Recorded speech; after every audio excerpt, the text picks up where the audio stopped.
Hello again, true crime fans. We've got another mysterious case to explore. The case of Rebecca Gould. Rebecca Gould was born on April 28, 1982, in the small town of Melbourne, Kansas, USA, to parents who were going through a divorce. Rebecca, along with her three sisters, was raised by her mother but still maintained a relationship with her father. The Gould sisters have a close relationship. They shared a difficult childhood which brought them closer together. Of the sisters, Rebecca and her youngest sister, Danielle, are the closest. In search of a better life and the opportunity to pursue a university education, Rebecca decided to leave her hometown and move to Fayetteville, Arkansas. There, she enrolled in a community college and worked part-time. Danielle also moved to Fayetteville to live with her sister. She helped Rebecca take care of the family and pursue her dream of earning a university degree. One day, during a trip back to her hometown, Rebecca met Casey, whom she noticed and felt something different about. They started dating and gradually fell in love. Although they lived far apart, she and Casey shared beautiful moments together. The relationship between Rebecca and Casey grew stronger. On the morning of September 20th, 2004, Rebecca was scheduled to go to Melbourne to pick Casey up from work at a fast food restaurant. After buying coffee and sandwiches, she decided to go back to the mobile home and take a nap before returning to Fayetteville. Meanwhile, Danielle was at Casey's house waiting for Rebecca to pick her up. Rebecca and Danielle had planned for Rebecca to pick Danielle up at noon. However, Danielle tried calling and texting Rebecca but was unable to reach her sister. Danielle then decided to call Rebecca's friends but still did not receive any news. Danielle became increasingly worried. Danielle decided to go to the police station to report Rebecca missing. The police began investigating Rebecca's disappearance by questioning potential witnesses. The first person they chose to question was Casey, the last person to see Rebecca alive. The detectives went to the restaurant where Casey worked and asked him about Rebecca. Casey said that he had slept over at a friend's house and went straight to work the next morning without seeing Rebecca as usual. He assumed Rebecca had left town with Danielle some time ago. Even though Casey had an alibi, the police still felt suspicious of him. They found it strange that he had left his dog alone at home to spend the night at a friend's house. Furthermore, why would he decide to sleep over at a friend's house the night before his girlfriend left? This was one inconsistency in Casey's story that the police noticed. The police thoroughly searched the mobile home where Casey lived and where Rebecca was last seen. They detected a lingering smell of bleach, apparently used to cover up some sort of incident. Rebecca's belongings were still in place, but the bed was in disarray, and the sheets were rumpled. One of them showed blood stains. Forensic analysis confirmed that the blood was Rebecca's. Casey immediately became a suspect. However, he had a solid alibi. Several witnesses had seen Rebecca personally driving him to work on Monday morning, and from 8:30 to 4:30, Casey was consistently present at the restaurant. The investigation hit a dead end until a call from a passerby. A week later, a passerby discovered the body of a young girl, brutally mutilated and dumped at the bottom of a shallow ravine outside the city. Police searched the area thoroughly for traces and physical evidence. It was not difficult to identify the murdered girl as Rebecca Gould. She was wearing the same t-shirt and underwear she had been last seen in alive. An autopsy later revealed that her death had occurred about 7 days earlier, on the same Monday, September 20th, when Casey had spent the night at a friend's house. Investigators found signs of brutal beatings on Rebecca's body, including multiple bruises, a broken nose, and a fractured skull. Of particular note were 2 blunt force injuries to the head. These were clearly fatal. The shape of these injuries matched the shape of the missing leg from the piano in Casey's mobile home. Police believed it could have been used as a murder weapon, but they were unable to find it. The details of Rebecca's autopsy revealed the horrific brutality of her killer. In addition to the injuries to her head and neck, she also showed signs of strangulation. A broken hyoid bone indicated a prolonged and brutal strangulation. At the same time, there were no signs of resistance or self-defense, which suggested that the attacker may have been someone she knew and who attacked her from behind. The lack of signs of sexual violence also suggested that rape was not the motive for the murder. Detectives continued to investigate Casey, Rebecca's boyfriend. Several witnesses recalled that Rebecca had talked about wanting to break up with Casey because she was fed up with his constant arguments and controlling behavior. Casey's excessive possessiveness became apparent, especially after Rebecca moved to another city to study. However, Casey's alibi forced the police to look for other leads and suspects.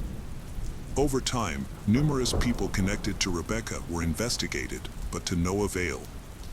The murder of Rebecca Gould went cold. But in the late 2010s, a surprising breakthrough occurred. A podcast series dedicated to Rebecca's murder caught the attention of a man who claimed to have valuable information about the case. The anonymous witness spoke of a confession he had heard, in which he said he had worked with Casey, the victim's boyfriend, years earlier. At one point, after a few drinks, Casey blurted out that he had killed Rebecca. The witness said that Casey confessed to the crime when he was drunk. However, what was suspicious was that the witness had remained silent for many years and only spoke up when his relationship with Casey became strained. Investigators initially viewed the witness's testimony with skepticism. They suspected that the man's testimony was just a way to get revenge and frame Casey. However, they could not dismiss the testimony either. They decided to continue investigating and look for more evidence. After more than a month of investigation, the detectives still had not found enough evidence to charge Casey.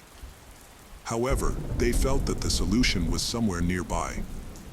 They decided to focus on people related to Casey. Particular attention was paid to William Miller, Casey's cousin, who had arrived in town before the murders. At first, William seemed like a minor character, but as the detectives reconstructed the events, his role in the case began to become clearer. William had left the United States after the murder and moved to the Philippines. This made the detectives suspicious. However, since the Philippines did not have an extradition treaty with the United States, interrogating William became impossible. The detectives could only hope that William would return to the United States and come to their attention. Meanwhile, they found some information on social media. William had joined the discussion group about the case and started commenting on posts. He described the area where the mutilated body was found with surprising accuracy. William's behavior raised suspicions. The detectives felt that they were getting closer to solving the case, but they still needed to find more evidence to be able to charge William. Why would someone who had lived on the other side of the world for years suddenly become so absorbed in the details of a tragedy that happened so long ago? Moreover, William's accurate description of the details of the case is almost astonishing. William Miller found his way back to the United States 16 years after Rebecca Gould's disappearance. Investigators finally had the opportunity to ask him some important questions. The police had previously tried to contact him because of a tip from the community. They suspected that he might have a connection to Rebecca. Investigators began by asking him about his life, especially his time in the Philippines. William made no secret of the fact that he was wealthy. He owned a spacious farm with a family and animals. During the conversation, he also talked about his relationship with Casey. He denied seeing Casey the night before Rebecca disappeared, but he also accidentally revealed that he witnessed an argument between Casey and Rebecca. Investigators felt that he had important information that he could not share because of legal restrictions. William reluctantly added that he never saw Rebecca again, dead or alive. This statement became an important clue for the police, as they realized that information about Rebecca's death had not been made public, making William's knowledge suspicious.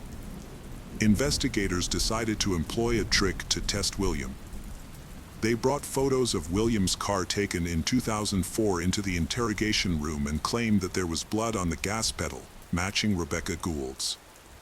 Upon hearing this, William became nervous and began to fumble his testimony. He gave several implausible versions of events, including seeing a stranger in a white van near Casey's mobile home and accidentally witnessing a robbery. These bizarre stories only reinforced the impression that William had something to hide. Finally, William announced he was ready to tell the whole truth. He recounted that on the morning of September 20th, 2004, he had gone hunting and stopped by Casey's mobile home to borrow a cell phone. Rebecca, who was inside, sensed no danger and opened the door for William. William suddenly lunged at Rebecca, knocking her to the ground, and began beating her with his fists and random objects. He took a broken piano leg and repeatedly struck the defenseless Rebecca over the head. To ensure she was dead, William strangled her with a pair of tights he found in the room.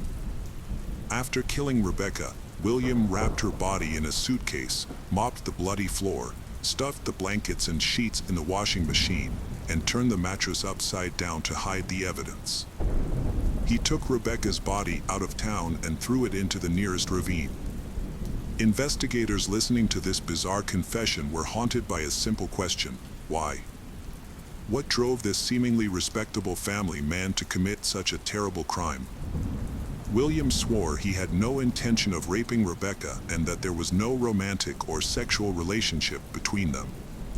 He had not robbed her and had no personal grievances or grudges. The reason, he said, was a spontaneous rage at the weakness he sensed in Rebecca. Rebecca had not said anything offensive or done anything wrong. She was just in the wrong place at the wrong time.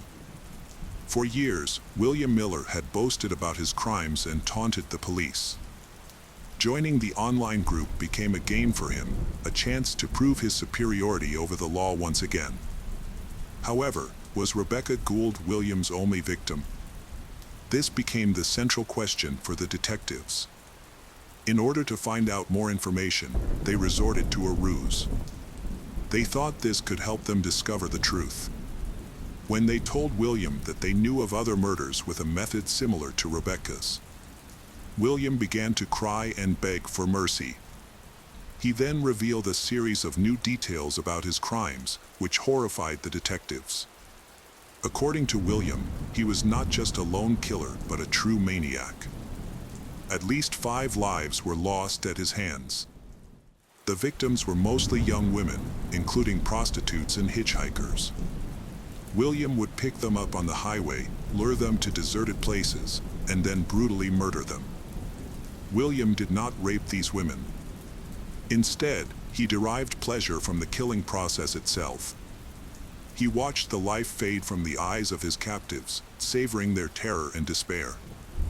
Then, he would strangle them with their clothes. The detectives listened attentively to William's confession, feeling horrified. They realized that they had encountered a living serial killer, which could help them solve many cases.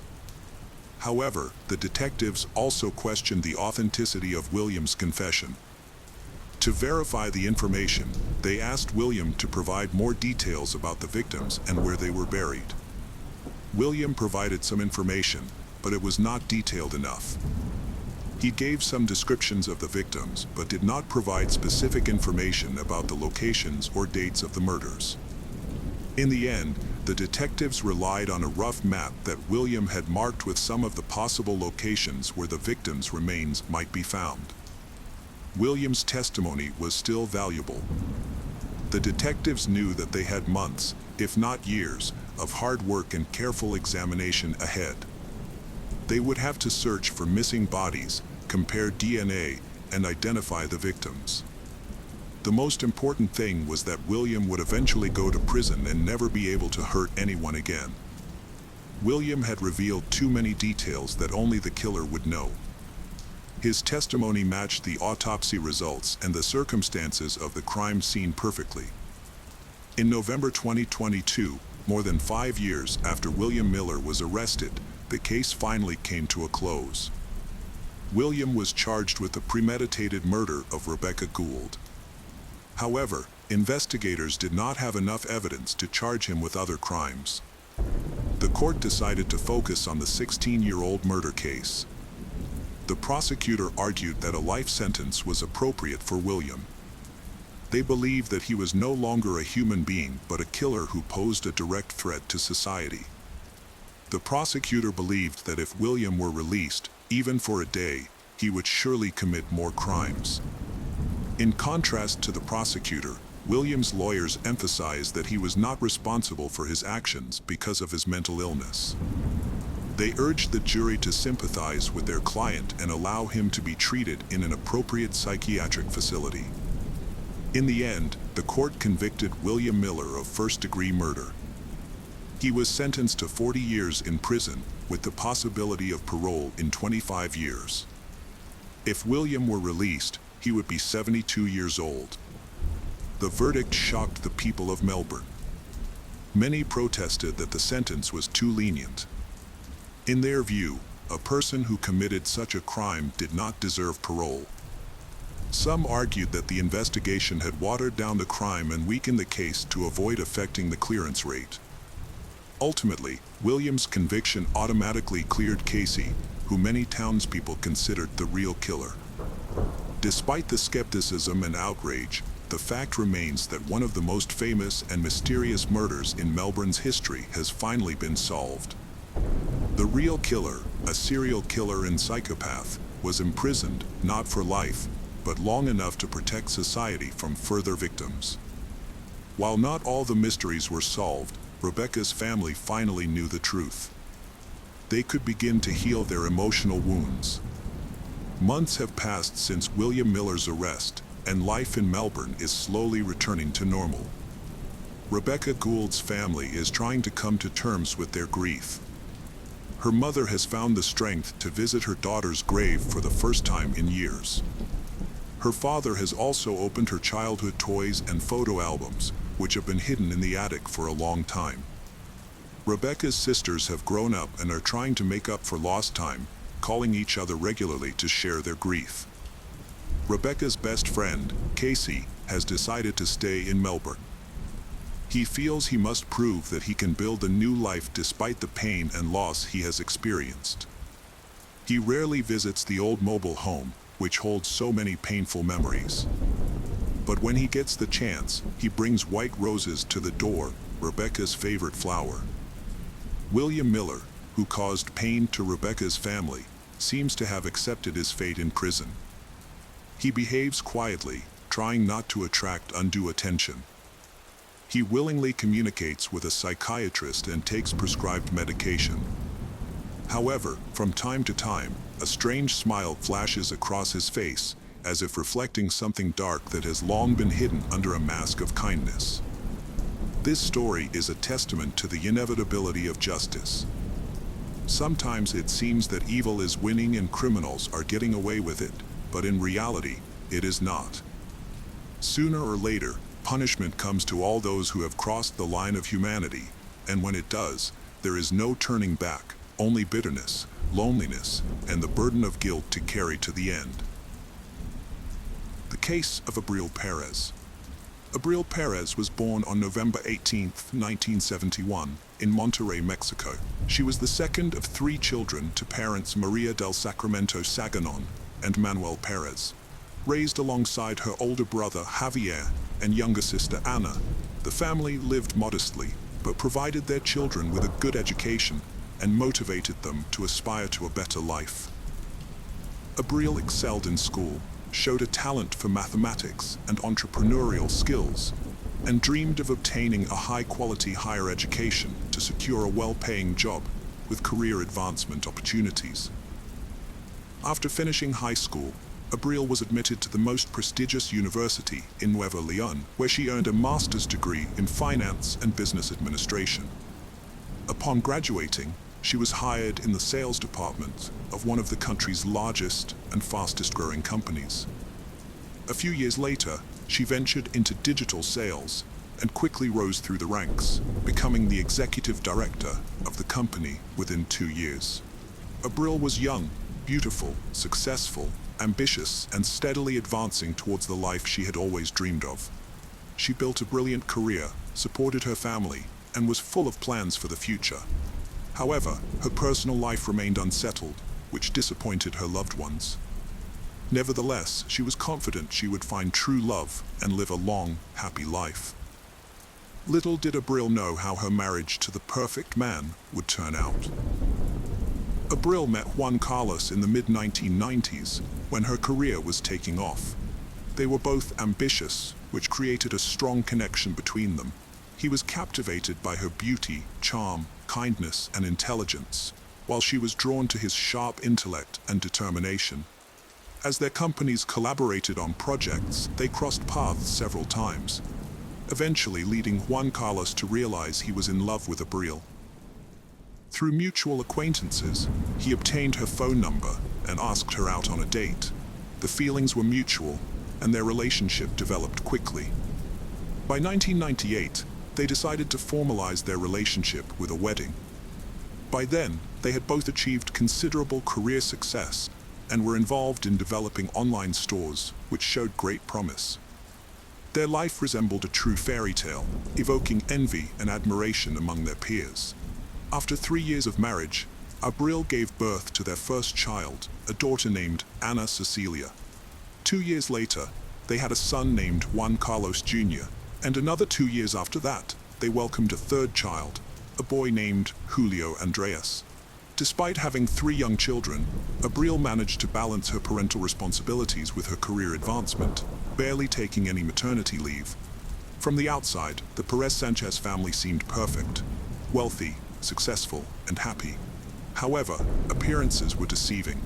Behind closed doors, Juan Carlos showed his true nature, being hot-tempered, aggressive, and harsh.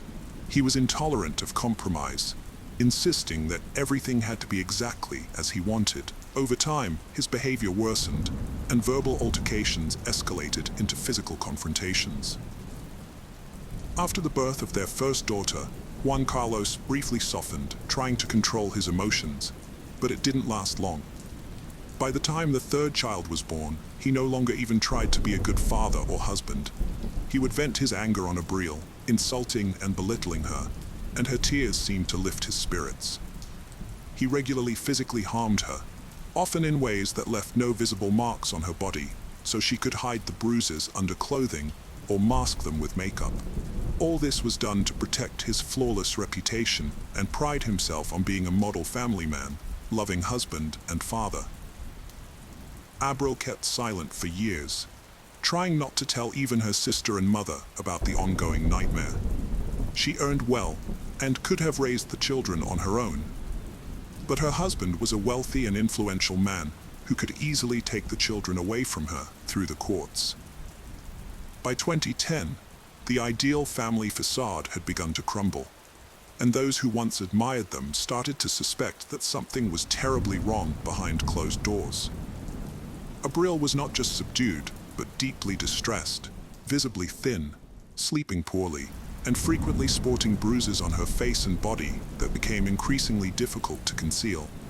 In public, Juan Carlos maintained a calm and confident demeanor, pretending that nothing was amiss, playing the role of a loving and caring husband, interacting with his wife politely and affectionately.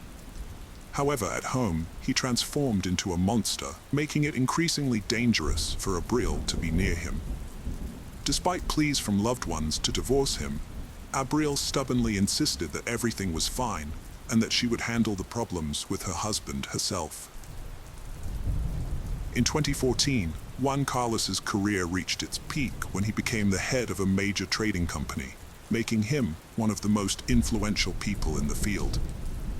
After this promotion, the family moved to Mexico City, settling in a large house in one of the capital's best neighborhoods. Their children attended an elite private school, and Abril sincerely hoped that the move would positively affect their relationship. Contrary to expectations, the change only made Juan Carlos continue to physically harm and insult his wife, even doing so in front of their children. He began to groundlessly accuse her of infidelity, and whenever she tried to defend herself, he resorted to using his fists. He monitored her phone and emails, forbade her from using social media, and later even hired a private detective to follow her and photograph any men who came near her. Over the next 4 years, Abril tried everything to save her marriage, despite her husband's behavior becoming utterly unbearable. She lived in a never-ending nightmare that outwardly seemed like a happy and successful union, with many even envying her for having a prominent, influential, wealthy, and seemingly caring husband.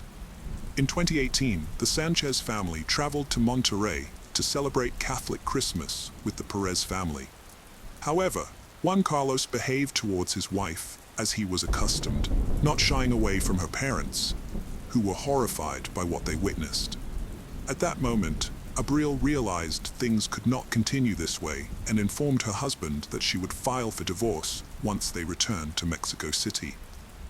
Hearing this, Juan Carlos flew into a rage, grabbing her throat and squeezing so tightly that she nearly lost consciousness. Only her mother, Maria del Soro, entering the room and raising the alarm prevented a tragedy. When the family returned to their home in the capital, Abril prepared for divorce, moving from the marital bedroom to a small guest room. However, this did not save her from her tyrannical husband. On the morning of January 4th, while she was still asleep, Juan Carlos entered the bedroom holding a baseball bat, striking her hard on the head and attempting to swing again. Half awake, Abril barely understood what was happening, but managed to slip off the bed just in time, literally saving her own life. She began to scream, and the children ran into the room having heard the noise. The youngest son shielded his mother with his body while the eldest son took the bat from his father. Together, they fled the house and headed to the hospital, where doctors diagnosed Abril with a serious concussion and a deep laceration above her eyebrow, requiring stitches. As soon as his wife and sons left the home, Juan Carlos contacted his lawyer to explain the situation and asked for help in resolving it. He also posted on his social media page, claiming that his wife had betrayed him, was unfaithful, and intended to leave him for another man, taking their children and attempting to take all their jointly acquired assets. Moreover, he claimed that his wife had stolen all the money from their home safe, and that when he tried to stop her, she injured him with a knife in the shoulder. As proof of his innocence, Sanchez shared photos of a bloody knife and stains on the floor, but these were later revealed to be fake. The blood was from Abril's own room, and the knife photo was taken from the internet. Despite this, his friends believed him and shared his story on social media, sparking widespread outrage. Meanwhile, Abril had filed a police report against Sanchez, accusing him of attempting to kill her. After being released from the hospital, she moved out of their home with their sons and was granted temporary custody. Their adult daughter, who was in college, also sided with her mother and condemned her father's behavior. Sanchez was ordered to pay a small amount of alimony to Abril and their sons, but he disagreed with the amount. He faced a potential prison sentence, but as an influential businessman, he was confident he would avoid punishment. Abril returned to her parents' home in Monterrey, where she filed for divorce and began offering online consultations to women in similar situations. She planned to open a center for psychological and legal assistance for victims of domestic violence. 8.5 months after the incident, Sanchez was finally arrested and charged with femicide, bodily harm, and attempted murder. He was jailed for over a month, but managed to appeal the pretrial detention decision and was released. During the trial, crucial evidence, including hospital photographs and medical records, was not presented. The judge deemed the testimonies of Abril and her sons insufficient and released Sanchez, stating that his actions did not pose a direct threat to Abril's life. Abril was shocked and frightened by the verdict, realizing that her ex-husband had used his connections to secure his release. She sent an official letter to the judge expressing fear for her life, but it had no impact. Immediately after being released, Sanchez began legal proceedings against Abril for custody of their sons, forcing her to return to Mexico City for court sessions. Abril arrived in Mexico City with her children on November 25th, fearing for their safety after a court session. As they drove to the airport, a motorcyclist stopped at a traffic light, pulled out a handgun, and fired twice at Abril, who was sitting in the front passenger seat. One bullet grazed their younger son, but none of the children were seriously hurt. Abril was rushed to the hospital, where doctors fought to save her life for over 6 hours. But unfortunately, she died that evening due to severe injuries and significant blood loss.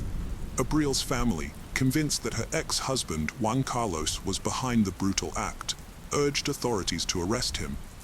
However, law enforcement stated that without identifying the shooter, it was difficult to discuss motives and couldn't claim that it was a hitman sent by Sanchez. The case was not classified as femicide until further investigation, and Juan Carlos remained free. After Abril's death, her children were placed in the care of their maternal relatives, while their father, Juan Carlos Sanchez, prepared to fight for custody in court. Sanchez's soon-to-be ex-wife's sister wrote an angry social media post blaming him for the incident, but her page was quickly blocked and later deleted. Despite this, the family decided to draw public attention to the case. The attack on Abril, which occurred on a day dedicated to fighting gender-based violence, sparked widespread outrage. People began sharing numerous cases where men had attempted to kill women but were not punished.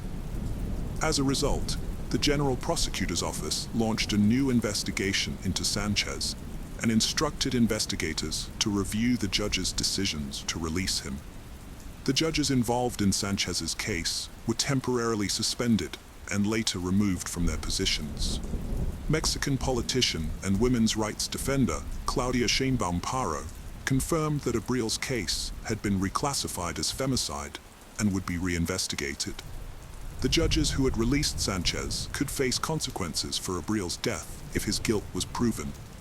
Sanchez posted on social media calling for the perpetrator of his ex-wife's death to be punished to the fullest extent of the law. However, his daughter Ana Cecilia left an angry comment, accusing her father of cruelty and sharing photos of her mother taken in the hospital after Sanchez had attacked her with a bat. Despite the media attention, Sanchez was initially left free under a restraining order, required to check in weekly at a police station. However, after he failed to appear, a warrant for his arrest was issued. He used his resources and connections to flee the country and enter the United States.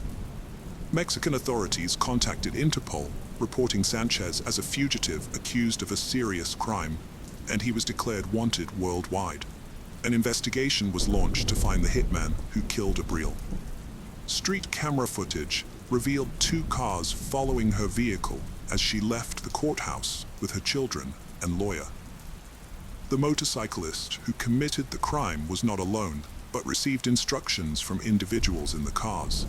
It took investigators several months to identify some of the participants, and 2 suspects were finally arrested on March 5, 2020. Surprisingly, they did not resist arrest and began cooperating with authorities, hoping to reduce their sentences. It was confirmed that Sanchez was the mastermind behind the crime, having paid a substantial sum to 7 individuals involved in the act. The first to be caught were the driver of one of the chase cars and the motorcyclist who fired the fatal shots. Juan Carlos, while in prison, had hired 2 experienced criminals to be his personal bodyguards. After they were released, he rehired them to find people to kill Abril, promising each a large sum of money if they succeeded. Once he had assembled a team, Juan Carlos paid them the promised money and gave them detailed instructions about Abril's route and vehicle. The toughest part was luring Abril to Mexico City, which he achieved by threatening to take her children if she didn't appear in court. Abril showed up in court as planned, but intended to return to Monterrey the same day. Juan Carlos knew this through his connections, but it wasn't until the end of October 2020 that 3 more people involved in the conspiracy were arrested on suspicion of drug distribution. it was later discovered that they were involved in Abril's murder. All the arrested individuals were part of Juan Maldonado's gang, known as Juan Balto, which had protected Sanchez while he was in prison. Maldonado agreed to help kill Abril in exchange for a large reward. He was arrested in November 2020 and began cooperating, confirming that Juan Carlos had hired people to kill Abril. With this new evidence, it was clear that Sanchez was both the client and organizer of the crime. His previous assault on Abril with a bat was reclassified as an attempted murder, leading the court to issue an arrest warrant for him on charges of femicide. By spring 2021, all the participants in the crime had been caught, except for Sanchez, who remained at large. The weapon used in the murder was also found. In total, 9 people from the same criminal group were detained, 7 of whom were directly involved in chasing and shooting Abril. 5 years after Abril's death, Sanchez, the mastermind of the crime, is still on the run, and his whereabouts remain unknown. The person who pulled the trigger was sentenced to 52 years in prison, while 2 others involved in the crime received 50-year sentences each. The other participants are still under investigation, and their fate has yet to be decided. The case of Vanessa Marcotte. On August 7, 2016, 27-year-old Vanessa Marcotte visited her mother, Rosanna, in Princeton, Massachusetts. Vanessa, an active person who enjoyed outdoor activities like walking, yoga, and running, decided to go for a run on that warm and sunny day. She was scheduled to take a bus to New York City later that day, where she worked and lived. However, Vanessa failed to return home after her run, which was unusual for her. Her concerned mother, Rosanna, sought help from the police. The case drew widespread national media attention due to its rarity in Princeton, which had not seen a similar incident in 30 years. Vanessa Marcotte was born on June 17, 1989, in Leominster, Massachusetts. She was an exceptional student and graduated with highest honors from Boston University in 2011, earning a bachelor's degree in communications. After college, she worked at WordStream, an online marketing software startup in Boston, before becoming an account manager at Google's New York City office. Every couple of months, Vanessa would visit her mother and aunt in Princeton, a small rural town with a population of around 4,000. As an only child, Vanessa's mother, Rosanna, cherished their time together and looked forward to her daughter's visits. On Sunday, August 7, 2016, Vanessa left her mother's house on Brook Station Road around 1 p.m. to go for a run before catching the commuter bus back to New York later that day. The area she planned to run in was familiar to her. However, when several hours passed and Vanessa failed to return, her mother grew concerned and contacted the police. Officers promptly launched a search, focusing on the route Vanessa was expected to have taken. At 8:20 p.m., a police dog tracked a scent to a densely vegetated area about 60 yards from the road and less than a mile from Rosanna Marcotte's home. There, the search team found the body of a woman, who was quickly identified as Vanessa Marcotte. A preliminary examination revealed that her death was a result of a crime. Vanessa's body was found without clothes, and it had burn marks on her legs, hands, and face. The location where the body was discovered was secluded, with no nearby houses, only the road and woods on either side. Vanessa's cell phone and headphones were missing, and despite a thorough search of the surrounding area, police were unable to find them. Investigators believed that the perpetrator had intentionally taken these items to avoid leaving behind DNA evidence. A sneaker with burn marks was found next to the body, and similar burn marks were discovered in other locations. Detectives concluded that the perpetrator had used gasoline in an attempt to destroy DNA evidence. A forensic investigation into Vanessa's death revealed that she was killed by strangulation. Her struggles against her attacker resulted in the presence of an unknown person's DNA under her fingernails. The fact that her clothes were removed suggests a brief but clear motive. The medical examination found evidence of contact with a male. DNA testing did not produce a match in either local or national databases. The violent crime sent shockwaves through the small town of Princeton, with a population of under 4,000 people.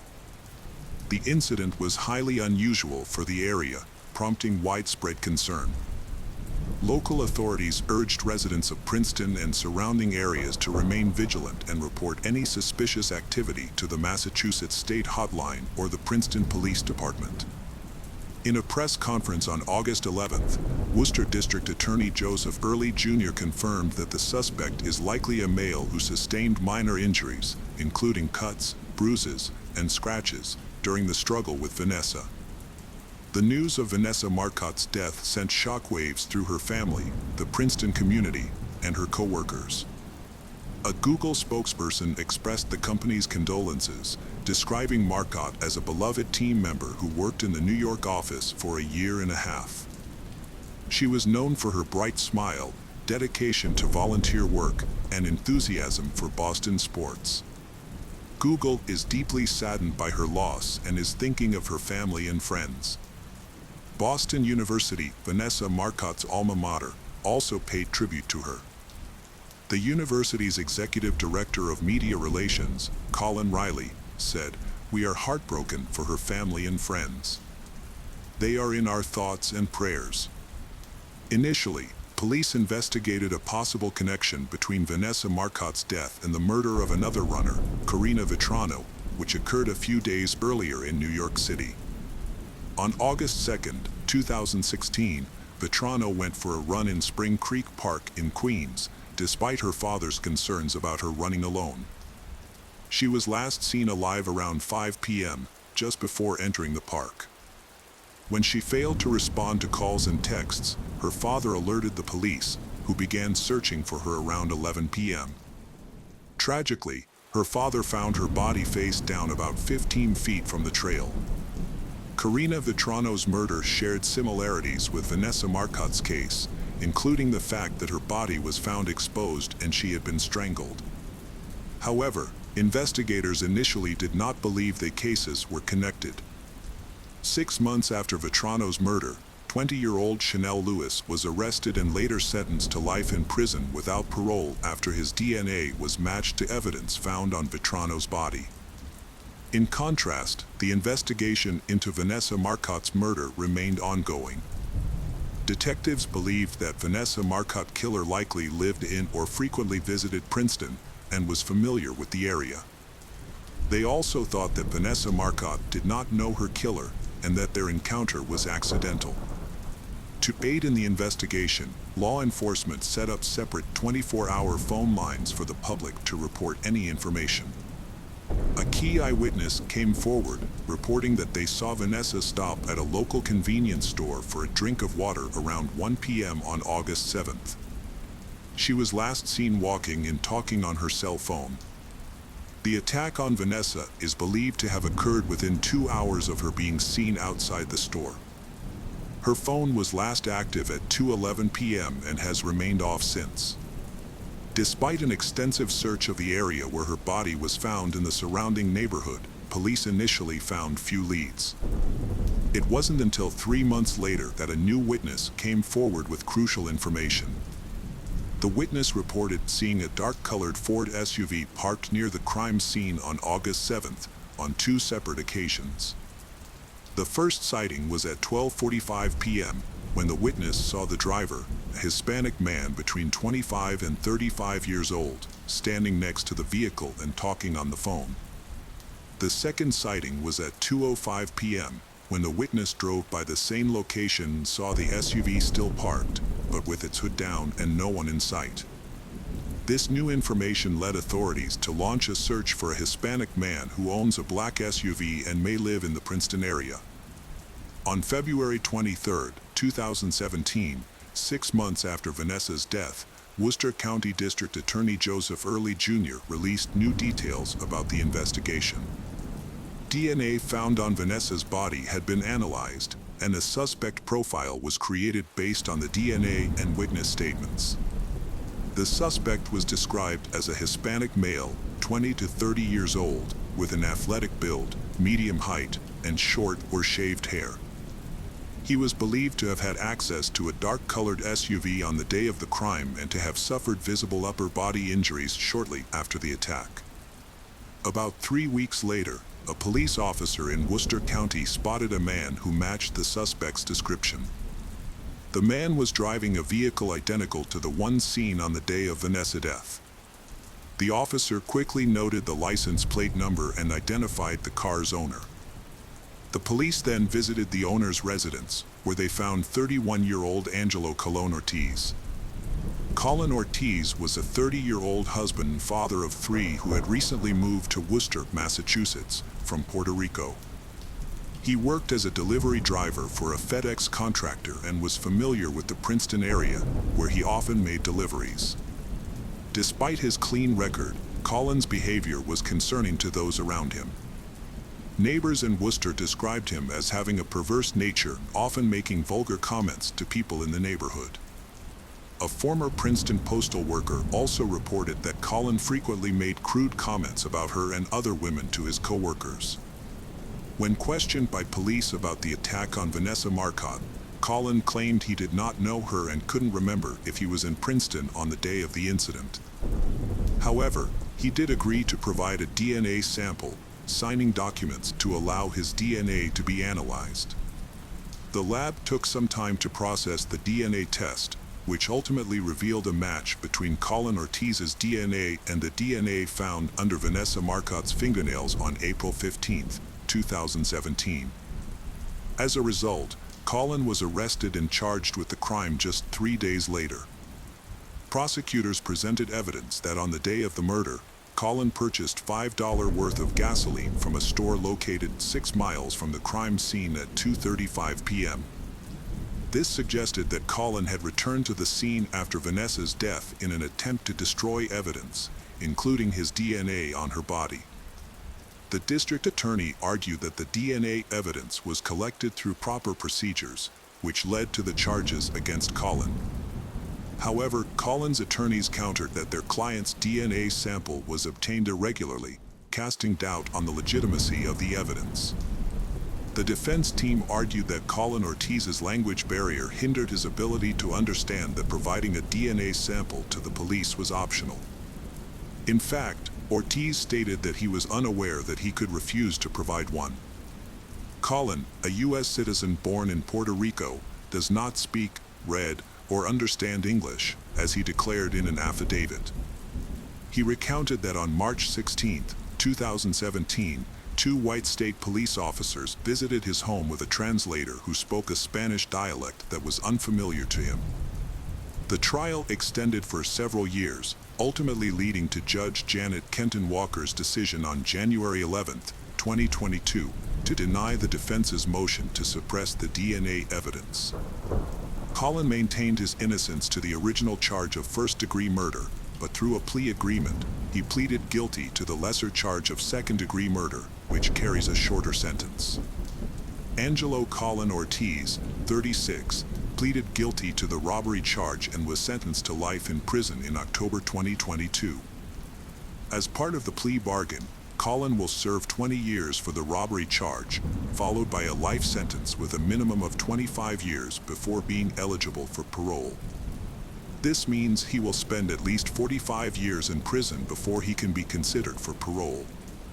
The Vanessa Marcotte family agreed to the plea bargain to avoid a lengthy and emotionally challenging trial. In a statement, they expressed relief that the trial ended in a way that ensures Colin will no longer be able to harm anyone. Vanessa Marcotte's father stated that he is pleased that the monster will be kept off the streets and that he will not live to see Colin's parole hearing. Colin's sentence brings closure to the Vanessa Marcotte family, who can now find some comfort in knowing that justice has been served and that Colin will be held accountable for his actions. The case of Smith family. George Smith was born and raised in Greenwich, Connecticut. He came from a close-knit, caring family, an environment that nurtured his intelligence. His father, George Smith Sr., owned a liquor store in the town, which was not just a job, but a passion that brought him joy. George Smith pursued higher education in business at Babson College in Massachusetts and graduated in 2000. After completing his studies, he worked in Boston as a data mining analyst for several years. However, he realized that his true passion was helping his family in the business. In 2005, George made the conscious decision to return home to learn the basics of business from his family's store. His goal was to one day take over the business, allowing his parents to retire and enjoy the fruits of their labor. In 2002, at a reunion with old friends, George Smith met Jennifer. She, a Connecticut native who had just found work as an elementary school teacher, would later become his life partner. George was immediately attracted to her beautiful appearance, open personality, and strong ambition, and they quickly fell deeply in love. George's parents also welcomed Jennifer with open arms. 3 years later, in 2005, when George was 26, they decided to tie the knot and start a new life together. Their picturesque wedding ceremony was held right on the beach at the Castle Hill Inn, Newport, Rhode Island. Nai sao bui lu, cap doi moi koi de ten hong tuan trang mat xa hoa kio de 12 gay tren du Thuyan Royal Caribbean. Their journey began in Barcelona on June 29th, with stops in France's Côte d'Azur and along Italy's coast. On board, George and Jennifer befriended another couple and a young man named Josh Askin from California. Josh Askin, a 20 years old with a great sense of humor, quickly became friends with George. The group had a great time together. On July 1st, when the ship docked off the Italian coast, they decided to spend the day on land. July 4th, they explored the island, wandering through the narrow streets of the old town, swimming in the crystal-clear Aegean Sea, and sampling local cuisine in quaint taverns. They were carefree and happy, enjoying each other's company and the island's beauty. The group left Mykonos with unforgettable memories and planned to continue the fun on the ship's deck that evening. After a romantic dinner, George and Jennifer rejoined their friends on the ship. The group decided to get together and enjoy a good time together, laugh and create memories of their vacation. The evening was filled with laughter and excitement. After enjoying appetizers and drinks, the newlyweds, accompanied by Josh Askin, headed to the ship Siaskino to continue the fun. George and Josh Askin spent their evening enjoying a game of craps, while Jennifer had fun playing poker at a nearby table. As the night came to a close, the newlyweds had lost a substantial amount of money, but they joked about it lightheartedly, unbothered by their losses.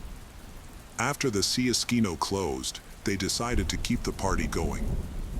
Later, around 2:30 a.m. on June 5, 2005, security cameras on the Greek island of Mykonos caught footage of George leaving the Siaskino, but it remains unclear whether he returned to his cabin afterwards. George Smith, a 26-year-old newlywed, is on his honeymoon with his wife Jennifer. They is having a fantastic time together, soaking up the lively atmosphere and entertainment on board. However, their enjoyable evening suddenly takes a mysterious turn. Upon investigating the incident, the ship's captain searched George's cabin, finding unusual footprints under the window, as well as evidence of a disturbance on deck. George was missing, and footprints at the scene suggested there may have been a struggle, raising doubts about George's safety. The sudden disappearance of the newlywed couple spread quickly, causing passengers on the ship to become worried and scared. The crew cordoned off Deck 7 and restricted access to cabins while they searched for George and Jennifer. After finding blood, it was presumed that they had vanished under mysterious circumstances. The senior officer took charge of the investigation and went to their stateroom to gather more information. Based on the evidence, it was suspected that George might have fallen overboard. Meanwhile, the search for they continued on the other side of the ship. By 10 a.m., Jennifer was found in a ship spa, where she was receiving a pre-booked massage. She looked surprised and worried, claiming she had no idea where her husband was and hadn't seen him since the previous night. According to Jennifer, she woke up and found George not there, but she thought he was with friends or in another cabin. She then went to her spa appointment without giving his absence the second thought. At noon, Turkish authorities boarded the ship to investigate the disappearance of George.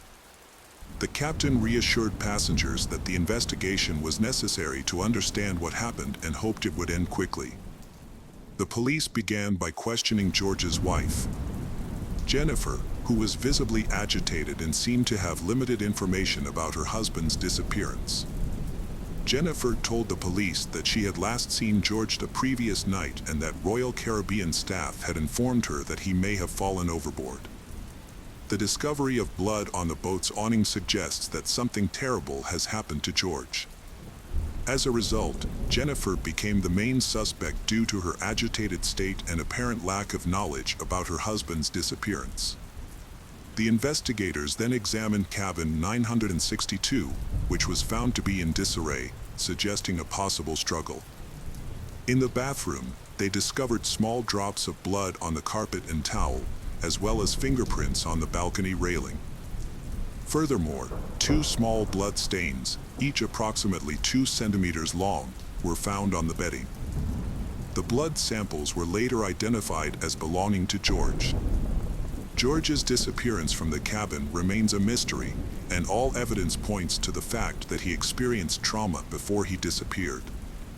A chair on the balcony, positioned to allow someone to sit next to the railing, caught the investigators' attention. Marks on the railing suggested someone had indeed sat there, sparking suspicion that George might have fallen. However, the high railing and bloodstains on the boat's awning and inside the cabin hinted at a more sinister scenario: murder. Investigators have been trying to determine who George was with that night and what may have led to his disappearance. The inquiry was in its early stages, but it was already clear that the case was complex and fraught with mysteries.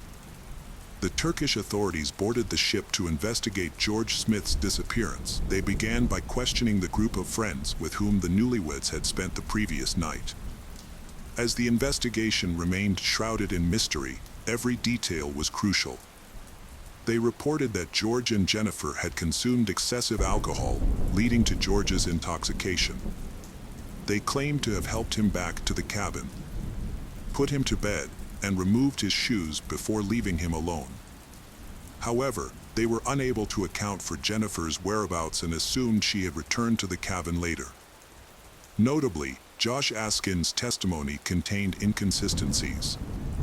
He alleged that Jennifer had left the group to go with a casino employee named Lloyd, contradicting the assumption that she had returned to the cabin. Josh Askin and Jennifer have deep feelings for each other, and they have both openly expressed their feelings for George. However, when reviewing the security footage, the story is different.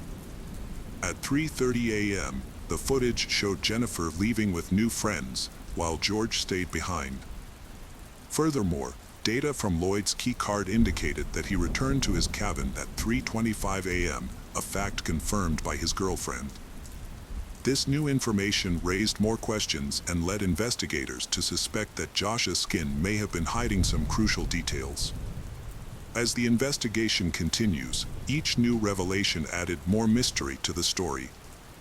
On a different part of the ship, a young man named Greg Rosenberg was enjoying a family cruise with friends, including his cousin Zach Rosenberg and close friend Rostislav Kaufman. The 3 men, who all held American passports despite their Russian heritage, lived in New York City. Greg Rosenberg and Jennifer had started their evening at the casino, trying their luck at poker together. After the casino closed at 2:30 a.m., they joined their friends and decided to continue the party. The group headed to the ship's disco, where they danced and drank together, enjoying each other's company. Lloyd Bota, the casino manager, was also seen having a good time with the young men. The witnesses' accounts of the nighttime activities start to conflict with one another as the group members disperse to their cabins. It was already late, and they were visibly intoxicated. According to the ship's rules, passengers who were loud and behaved inappropriately would have their drink delivery blocked. When the staff refused to serve the drunk visitors, they remembered they had a bottle of absinthe they had bought on the island of Mykonos. However, the crew had forbidden passengers from consuming their own alcohol on board. Josh Skin returned to his cabin to retrieve a special bottle of wormwood wine that he said he had purchased earlier. It was later discovered that this absinthe was exceptionally strong, with an alcohol concentration of over 70%, making it one of the strongest drinks available. George decided to help his friend by hiding the bottle of absinthe in his shorts. However, an observant janitor noticed something unusual. A group of young men, including Greg, Zach, Rostislav, Josh Skin, and George, were drinking from the bottle. This incident was added to the investigation. That evening, not only the men were intoxicated. Jennifer, at first very alert and calm, then showed signs of intoxication. She began to stagger and at one point, leaned on Lloyd, the casino manager. Some thought she was trying to regain her balance, while others interpreted it as flirting. What happened next between Jennifer and George remains unclear. According to eyewitness accounts, they got into an argument, but it's unknown if they were joking or serious. At some point, Jennifer hit George, and it's unclear if it was playful or out of anger. Jennifer left the disco around 3:30 a.m., visibly intoxicated and stumbling. George stayed behind with his new friends. The staff's testimony was crucial in uncovering what happened next. Jennifer's unsteady walk caught the attention of the janitor, who had seen her and her friends drinking earlier. He helped her to the elevator and watched her turn right when she reached her deck. However, this is where the story takes a confusing turn. Her stateroom was on the left, but she headed in the opposite direction. Jennifer was found asleep in a hallway far from her room. 2 guards and a female duty officer used a wheelchair to return her to her quarters. When they arrived, the clock read 4:52 a.m. But her husband George was not there. The curtains on the balcony doors were closed tightly and remained still despite the breeze, raising questions about whether George had gone out to the balcony on his own after his friends left him in bed. Deputy Chief of Police Chit Hyman and his wife were in a neighboring cabin. They were awakened at 4 a.m. by a noise and heard loud sounds coming from George's stateroom, number 9062. Chit Hyman reported the noise to guest services and also yelled through the wall to try to quiet the disturbance. The noise stopped briefly, but then loud talking resumed for about 3 minutes. An argument on the balcony followed, during which someone said, "Good night," repeatedly, as if trying to make people leave. After that, there were sounds of furniture being moved, and finally a loud thud, like something had fallen. Chit Hyman decided to investigate a disturbance and opened the door to find 3 unidentified men. Other passengers also reported hearing a loud noise that sounded like a body hitting the boat's canopy, followed by a woman's scream. However, none of the eyewitnesses had conclusive evidence that a woman was inside the cabin at the time. According to witnesses, 4 young men entered the cabin, but only 3 of them were visible when they exited. This raised the question of whether one of them might have stayed inside to search for money from the newlywed couple, who had recently won a significant amount at the casino. The theory of a failed robbery attempt seems plausible, but there are inconsistencies in the alibis of the 3 boys, Greg, Zach, and Rostislav. They claim to have been in another stateroom just minutes after Hyman saw the 3 unknown men. The key card records for George's stateroom confirm that they entered it at 4:05 a.m., but there is no record of them entering the cabin again. This has led to several theories about what might have happened to George Smith. Another theory suggests that George and Jennifer's drunkenness was not simply due to excessive alcohol consumption. Although they appeared relatively sober when they left the casino at 2:30 a.m., they were unable to return to their cabin on their own by 3:30 a.m., implying possible exposure to illicit substances. This idea is supported by the testimony of other casino visitors, who reported that George and Jennifer openly discussed having large sums of money, possibly from wedding gifts or casino winnings. Estimates of their wealth varied, but all witnesses agreed it was in the tens of thousands of dollars. The fact that George wore an expensive Breitling watch and Jennifer owned a valuable engagement ring further suggested they were wealthy. It's possible that their quarters were targeted by thieves searching for the money they had been boasting about. Two possible explanations have been proposed for the disappearance of George. The first theory suggests that the kidnapper may have injured George while trying to remove his valuable watch, resulting in bloodstains on the sheet. The second theory focuses on the effects of alcohol and hallucinogens. After discovering that the passengers had been drinking and finding footprints on the balcony, the captain suspected that an accidental fall overboard might have occurred during a scuffle. Particular attention has been paid to hallucinations caused by drinking wormwood wine, a beverage containing the active ingredient thujone.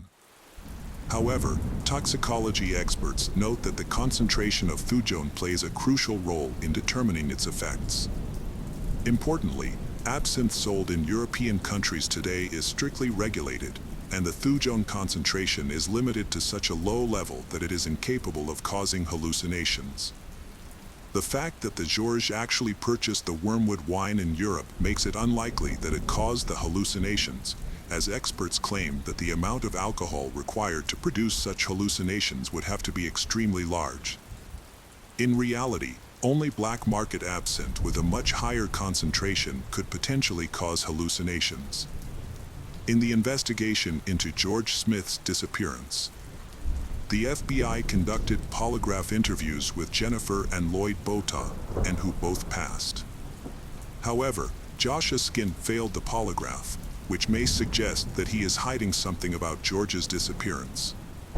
The investigation into George's mysterious death uncovered a significant piece of evidence, a videotape featuring 3 individuals, including Russians, making jokes about an incident.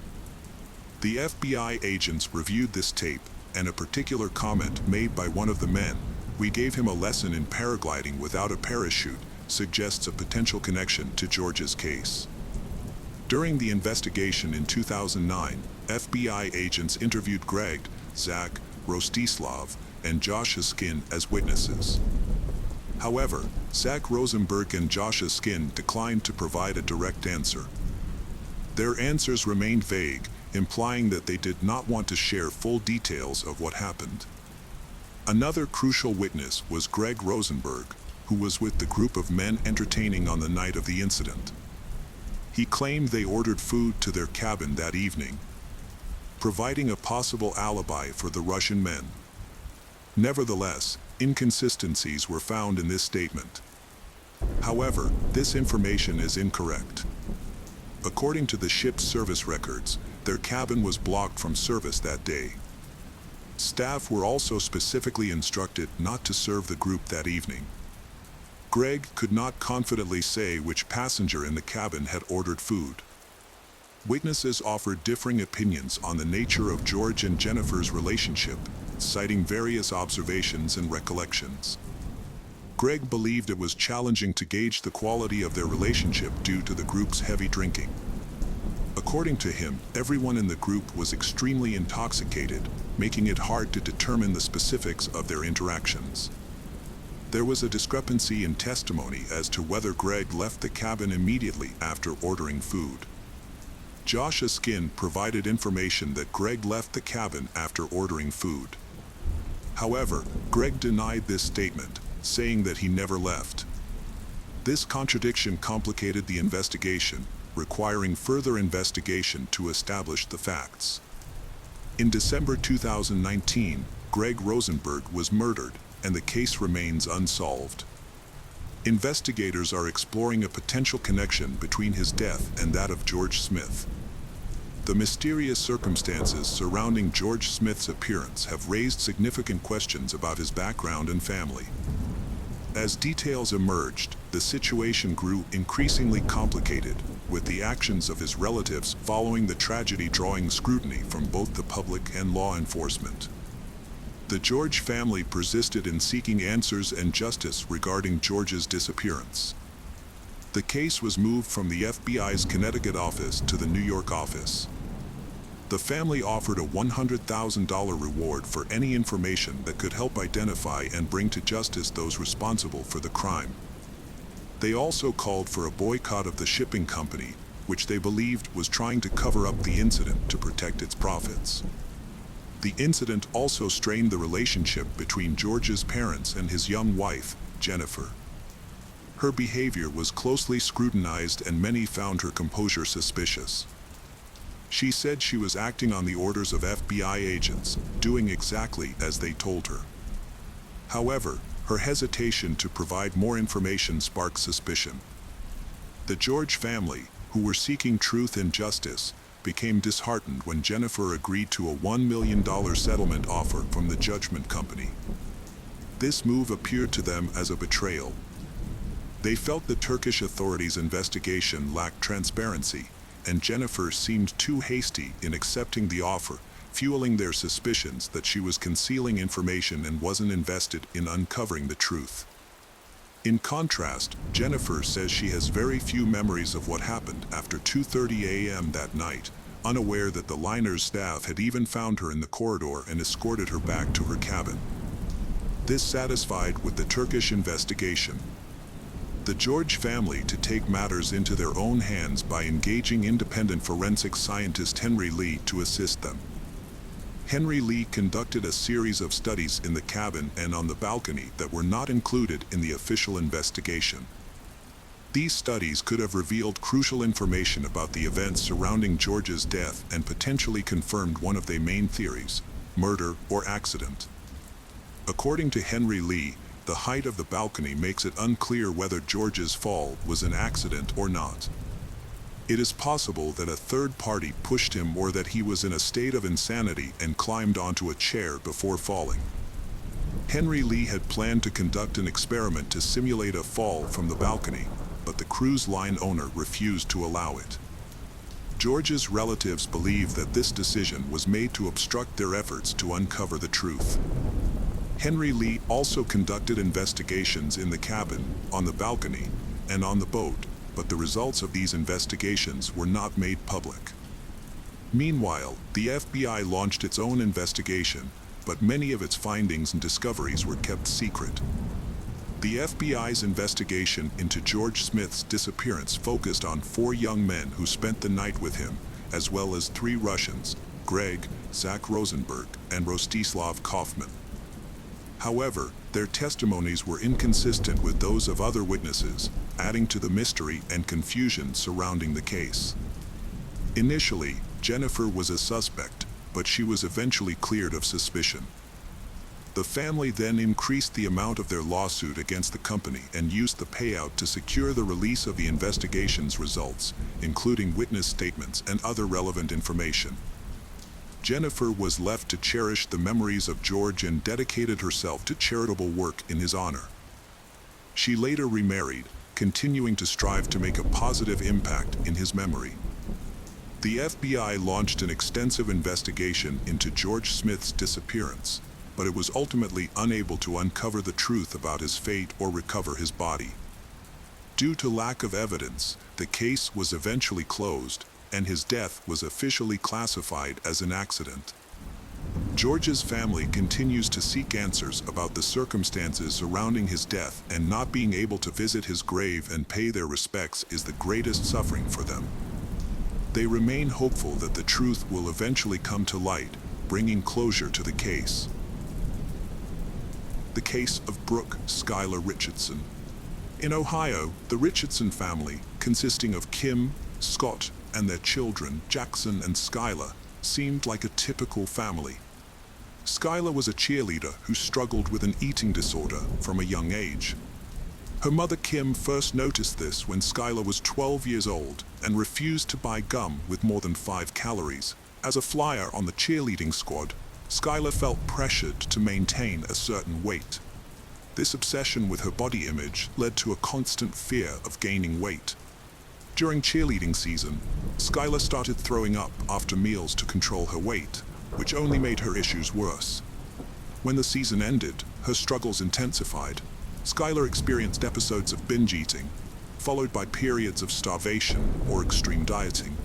Her parents grew concerned, but Skylar shut down whenever they tried to talk to her about it. They sought professional help from various doctors and therapists, who eventually diagnosed Skylar with body dysmorphia, a condition where she obsessively focused on a perceived flaw in her appearance. In July 2016, Skylar began dating a friend's cousin, but the relationship didn't last long. By January 2017, she had moved on to a new boyfriend, Brandon, and seemed genuinely happy and healthy. Her parents noticed her weight gain and thought her eating disorder was under control. In February, Skylar picked out her prom dress, a tightly fitted gown that required her to be laced into it. During a family vacation in mid-March, she wore a two-piece bathing suit and looked wonderful. Her mom, Kim, wanted her to start taking birth control pills to protect her health. In mid-April 2017, Skylar visited her mother's gynecologist to obtain a prescription for birth control. However, during the visit, the doctor informed Skylar that she was approximately 8 months pregnant. Skylar requested the doctor not to tell anyone, and her mother remained unaware of the real reason behind her tears. Skylar and her boyfriend Brandon attended the prom on May 5th, despite her advanced pregnancy. 2 months later, on July 14th, 2017, the police showed up at the Richardson home. They informed Skylar's parents, Kim and Scott, that they needed to speak to the teenager about something she may have witnessed. The police officers assured the parents that Skylar was not in trouble and took her at their word. Scott decided to drive Skylar to the police station, unsure of what awaited them. The police wanted to question Skylar regarding a call they received from a gynecologist's office. A patient of an OB/GYN doctor gave birth to a stillborn baby and buried it in their backyard. The police were informed and took Skylar, the patient, into custody for questioning. Her father was not allowed to be present during the initial interview. The police read Skylar her rights and shared the details of the doctor's report. According to the doctor, Skylar had discovered her pregnancy on April 26th, but later reported that the baby was not alive and had been buried in the backyard. Skylar admitted to the police that she had given birth to a stillborn baby girl on May 7th, 2017. She explained that she delivered the baby in the bathroom, noticed it was not breathing, and had no heartbeat. Feeling the need to bury the baby, she retreated to the backyard, dug a shallow grave, and buried the body.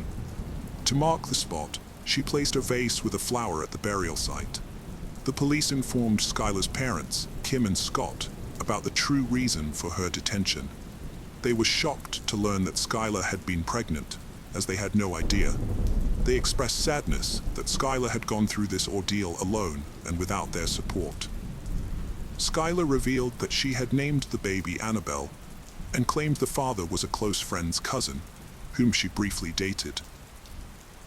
Crime scene investigators searched the Richardson backyard, removing weeds and debris to uncover the baby's remains.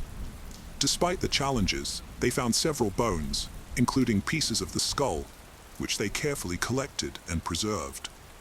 After more than 5 hours of questioning, Skylar and her parents were allowed to return home.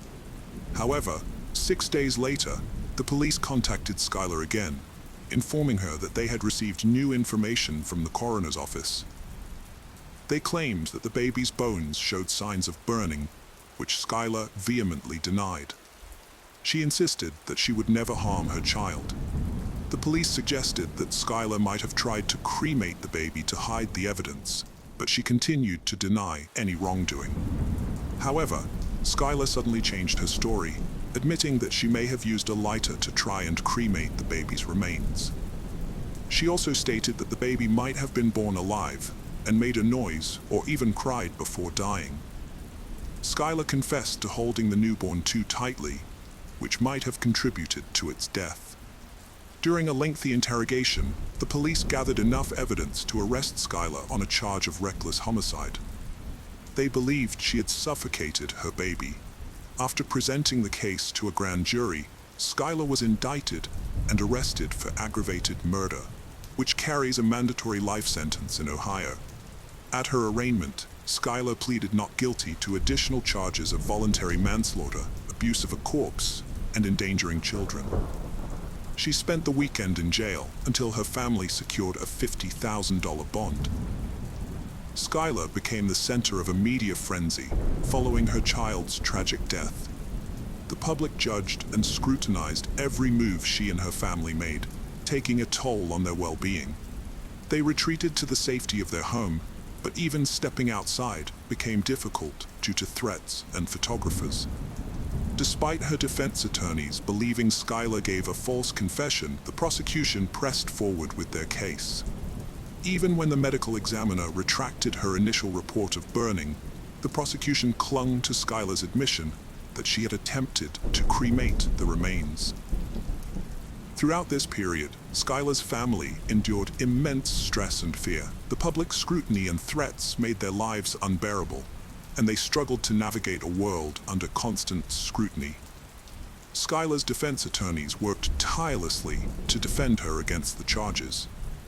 Skylar's family raised the $50,000 bail, but as a condition of her release, she was ordered to wear an ankle bracelet. She remained confined to her home, avoiding public appearances. Over 12 months, Skylar's life took a different path. Her university plans were put on hold as she awaited trial for her baby's murder. The charges were serious, and the defense filed a motion to move the trial to a different county, but it was denied. Skylar faced the trial in the original jurisdiction, grappling with the emotional and psychological impact of the allegations and her isolation. Spending time with her dogs provided comfort and companionship as she awaited her trial. Her family stood by her, believing in her innocence and hoping the truth would come to light. Despite the challenges, Skylar remained determined to fight for her freedom. In July 2019, the state offered a plea deal. If Skylar pleaded guilty to the remaining charges, they would withdraw the aggravated murder charge. Skylar's parents were conflicted about the decision, but after careful consideration, Skylar turned down the plea deal. This decision terrified her parents, who wondered if she made the right choice, but they knew it was her decision, not theirs. Skylar went on trial on September 3, 2019, for the murder of her newborn baby girl. The prosecution presented as evidence a text message Skylar sent to her mother shortly after giving birth, saying she was happy and excited that her belly had returned to its normal size. They claimed this showed Skylar was relieved to be rid of her baby. The prosecution alleged that Skylar sent more texts to her mother and boyfriend within 24 hours of the baby's death, conveying her excitement and happiness. They pointed to phrases like, "I'm so excited," and "I feel so much better this morning," as proof of her guilt. The state believed Skylar was thrilled about the baby's death and attempted to hide her guilt. The prosecution also claimed Skylar had no intention of keeping her baby and presented evidence that she had searched online for ways to get rid of the baby. They alleged that Skylar's mother had threatened that her life would end if she became pregnant, which instilled fear in Skylar. On the third day of the trial, a doctor testified that the baby's death was a violent homicide, but admitted she couldn't determine when the baby's skull fractures occurred. The defense challenged the doctor's findings, suggesting she may have been biased. The defense also questioned the doctor's methods, pointing out that she didn't examine the remains under a microscope or consult with an obstetrician. Another doctor, a fetal medicine specialist, testified that it was unlikely the baby was stillborn, citing Skylar's admission that she felt the baby moving inside her. The prosecution's case included shocking evidence, including images of the deceased baby's remains, which visibly affected Skylar during the trial. Skylar's reaction to seeing pictures of her baby's remains was to stare straight ahead, avoiding eye contact. This stoic behavior contrasted with her emotional response the previous day when the judge entered the room. Skylar's defense attorneys argued that her life was far from perfect, even before the murder accusation. They claimed the prosecution's evidence was incomplete and misleading, and some texts were taken out of context. They emphasized that Skylar's frequent use of certain language did not prove she murdered her daughter. The defense highlighted Skylar's mental health struggles, particularly her long battle with an eating disorder. They presented evidence of her regular visits to a psychologist and nutritionist, along with pictures showing her varying weights and appearances. They argued that despite her physical state, Skylar tried to comfort and care for the lifeless body after giving birth.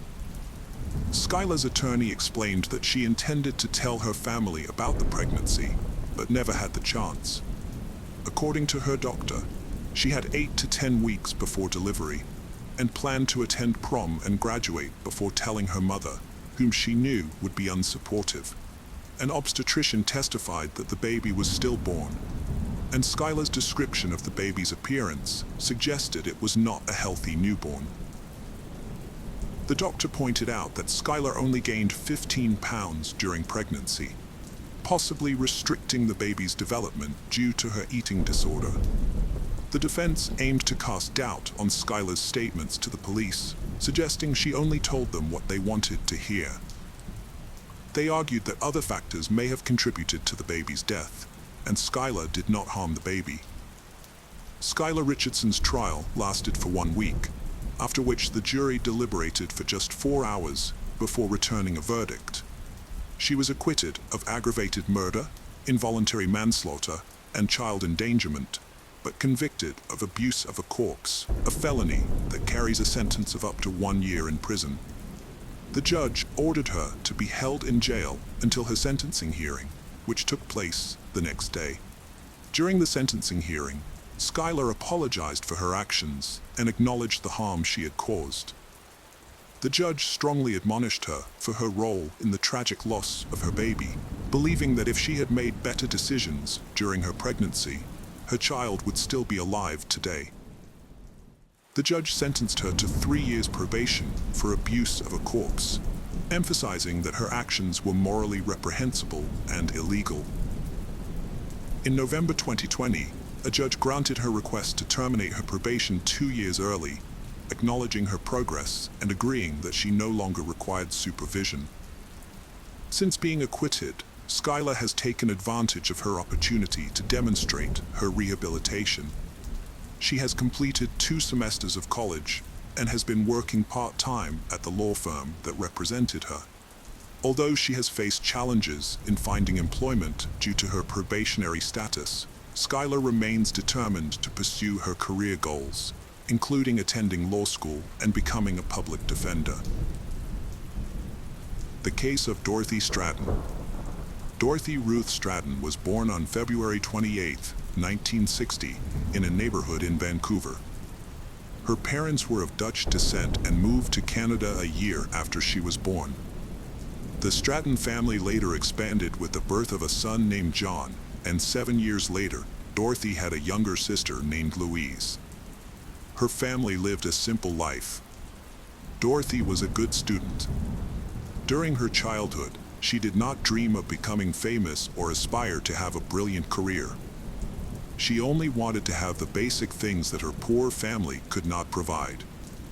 In 1977, Dorothy started working at a fast food restaurant called Dairy Queen while she was still in high school. At that time, she was 17 years old, with blonde hair, a charming face, and a tall figure that attracted a lot of attention. Not only young boys, but also older, wealthy men were drawn to her beauty. One evening before the diner closed, Paul Snyder, a charming young man, walked into Dorothy's workplace. Paul was quickly attracted to the young and attractive Dorothy. After ordering and paying, Paul handed her a large bill. When Dorothy said she couldn't give him the change, Paul laughed and offered her the money on the condition that she go on a date with him immediately. Dorothy agreed. Paul Snyder, 26, was a prominent figure in Vancouver. He managed and scouted models for clubs. He had many friends and connections across Canada. When Paul saw Dorothy, 17, with her blonde hair and charming smile, he immediately recognized her great potential. Paul asked Dorothy out on a date to a fancy restaurant and gave her a red evening gown. She later wore the dress to her high school prom. Paul and Dorothy began their relationship. Although Paul was 9 years older than she was, her parents did not object to their relationship. A few months into their relationship, Paul persuaded Dorothy to participate in a daring photo shoot. She was initially uncomfortable, but Paul convinced her that she had the potential to become a successful model and earn a considerable income. Dorothy eventually agreed to Paul's proposal. Paul found a studio and hired a professional photographer to take pictures of Dorothy. After completing the photo shoot, he sent the photos to the famous Playboy magazine. Dorothy's photos made a strong impression. A Playboy editor invited her to Los Angeles. However, Paul knew that Dorothy's parents would not approve of her working for such a provocative magazine. So he forged Dorothy's mother's signature, claiming that Dorothy's mother had given her permission to sign a contract with the magazine. In the summer of 1979, Paul and Dorothy went to Hollywood. By August, Dorothy had become Playboy's Playmate of the Month and began working as a bunny at the Playboy Club. However, she felt pressured by the attention and was not used to her new role. She also found it unsettling that wealthy men were infatuated with her and spent time with her.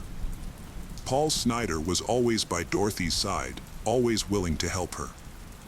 He was in charge of taking care of every aspect of Dorothy's life, from organizing her schedule to signing contracts. However, she also felt completely controlled by Paul.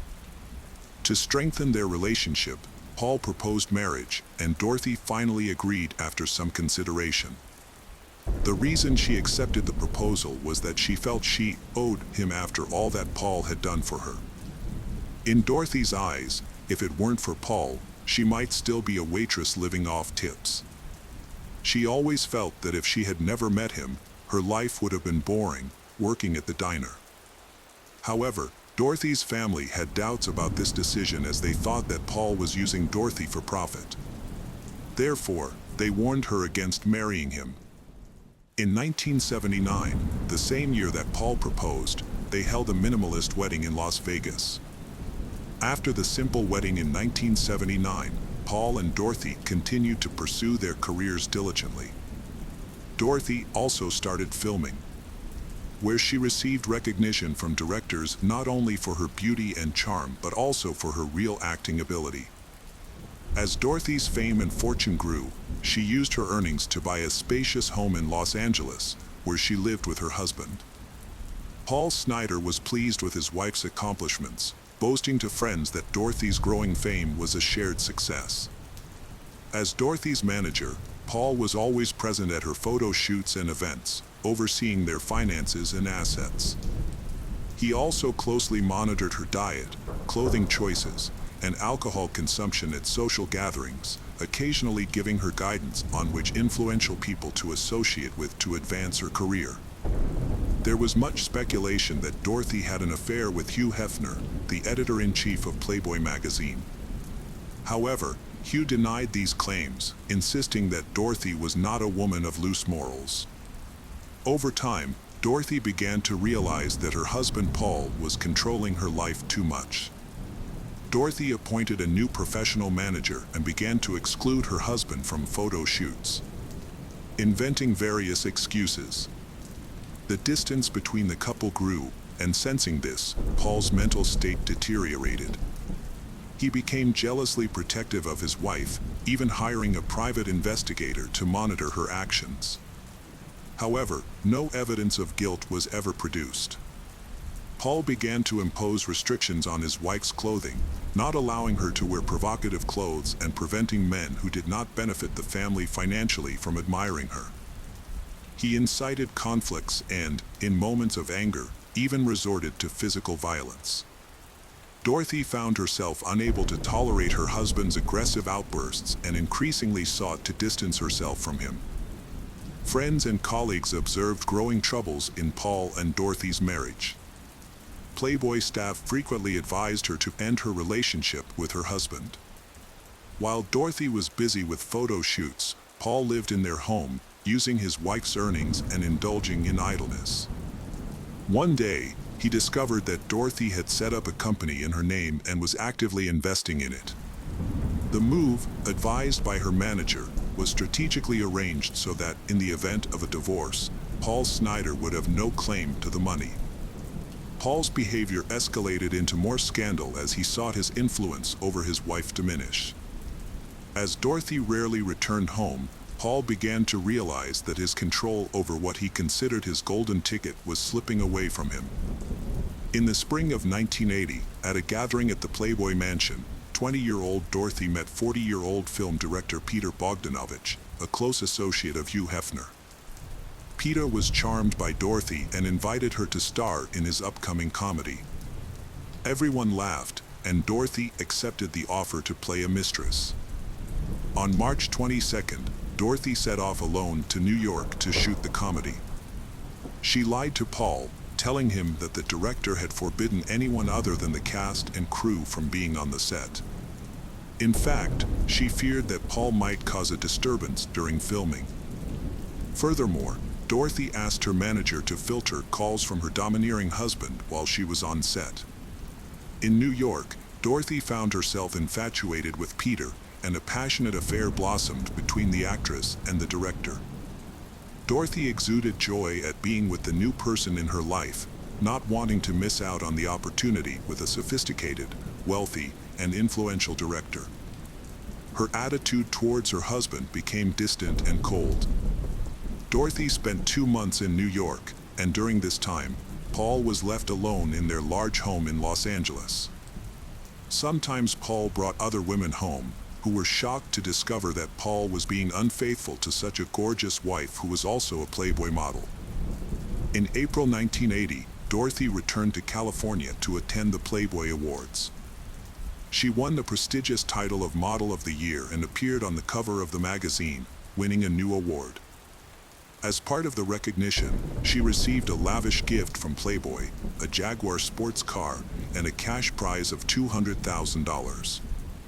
She developed a close friendship with Hugh Hefner, the editor-in-chief, who had high hopes for her.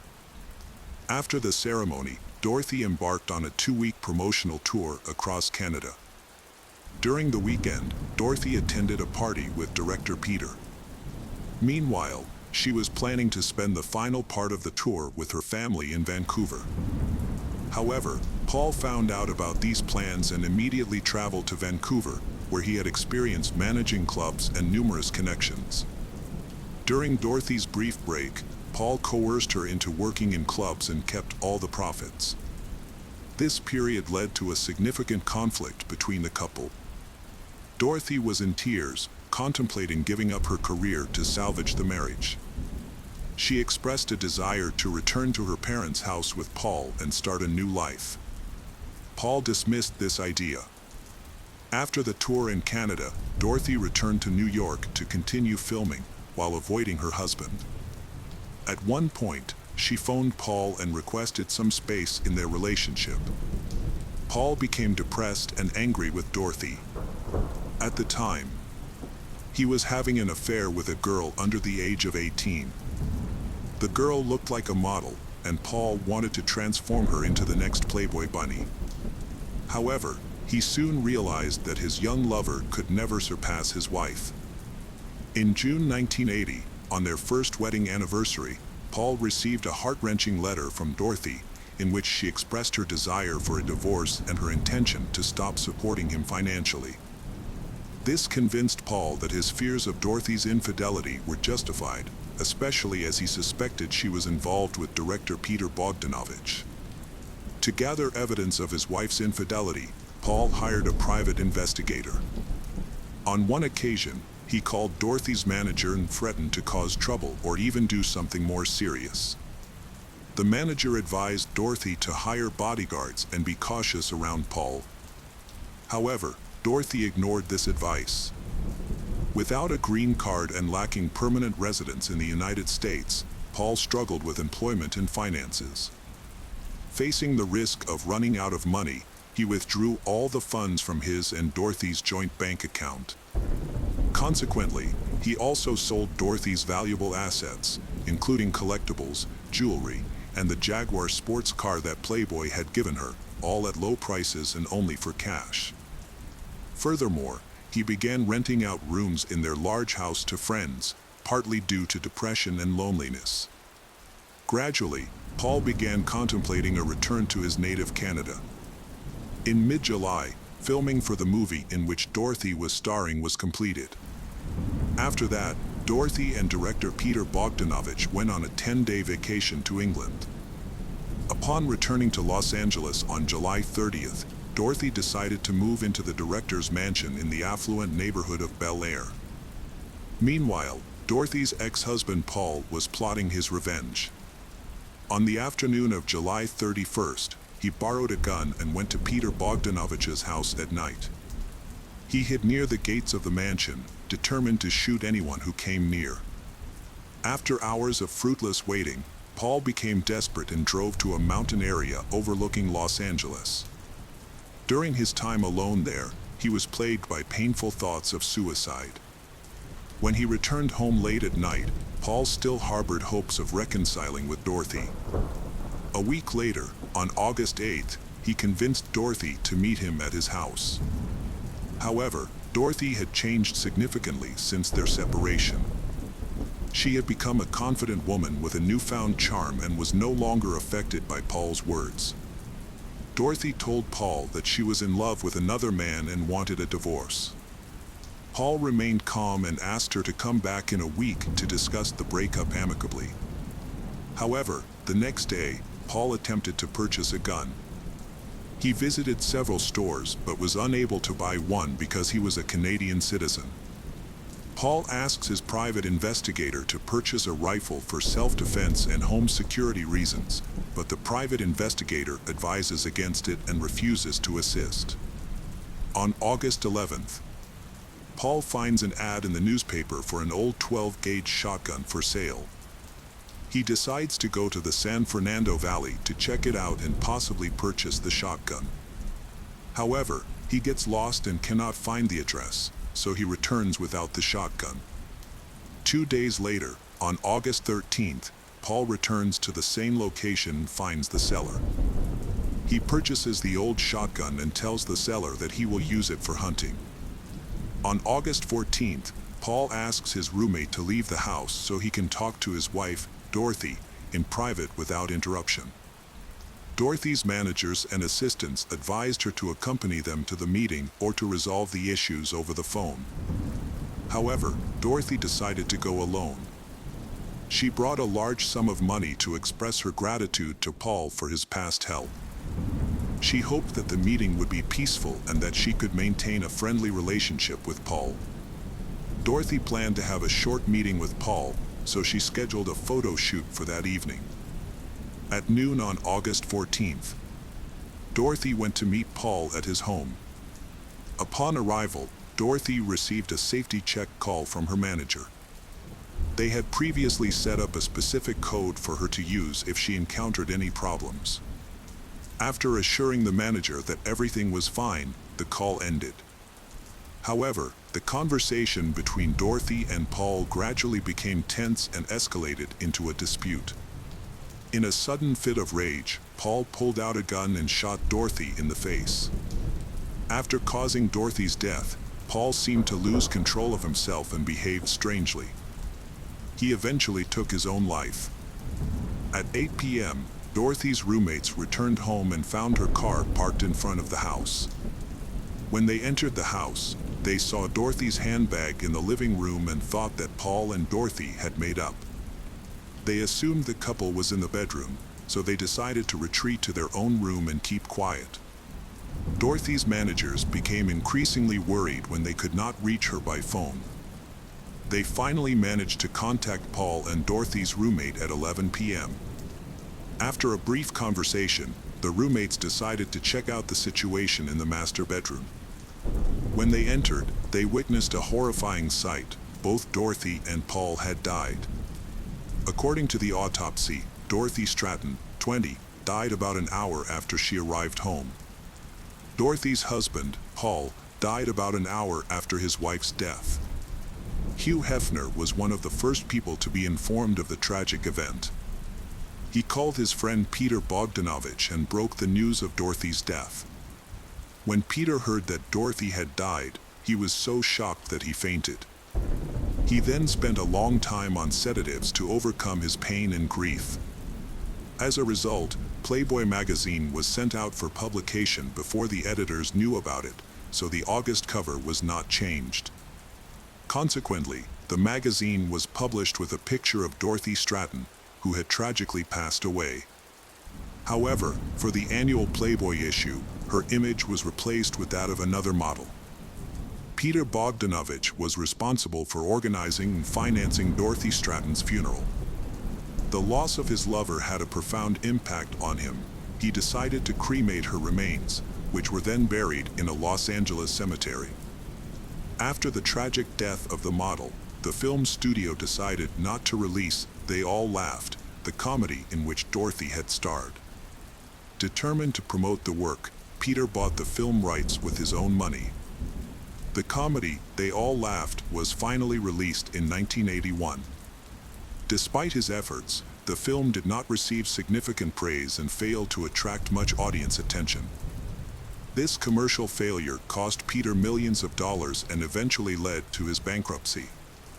Several years after Dorothy Stratton's death, rumors surfaced that director Peter Bogdanovich had secretly met with Dorothy's younger sister, Louise Stratton, who was then 13 years old.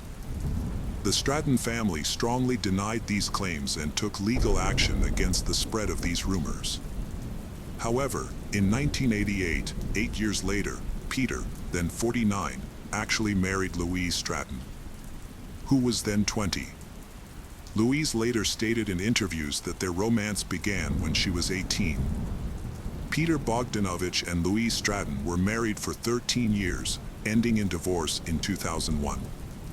Peter never remarried, devoting his life to filmmaking.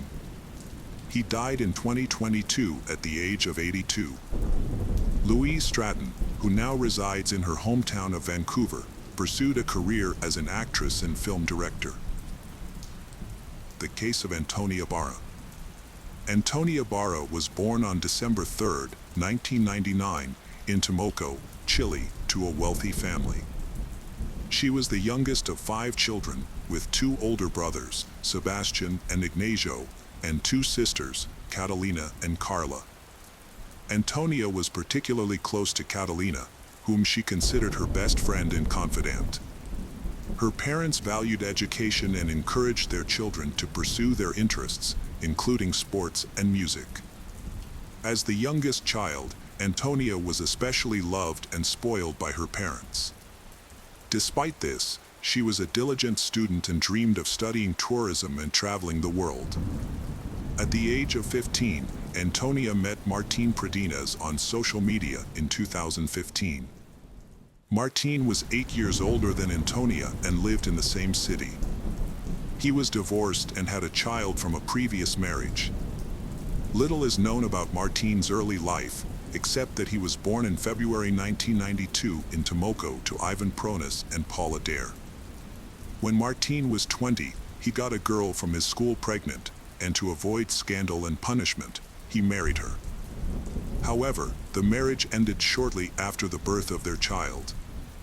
Martin and Antonia were acquaintances who knew each other from socializing with young people on social networks between 2015 and 2017.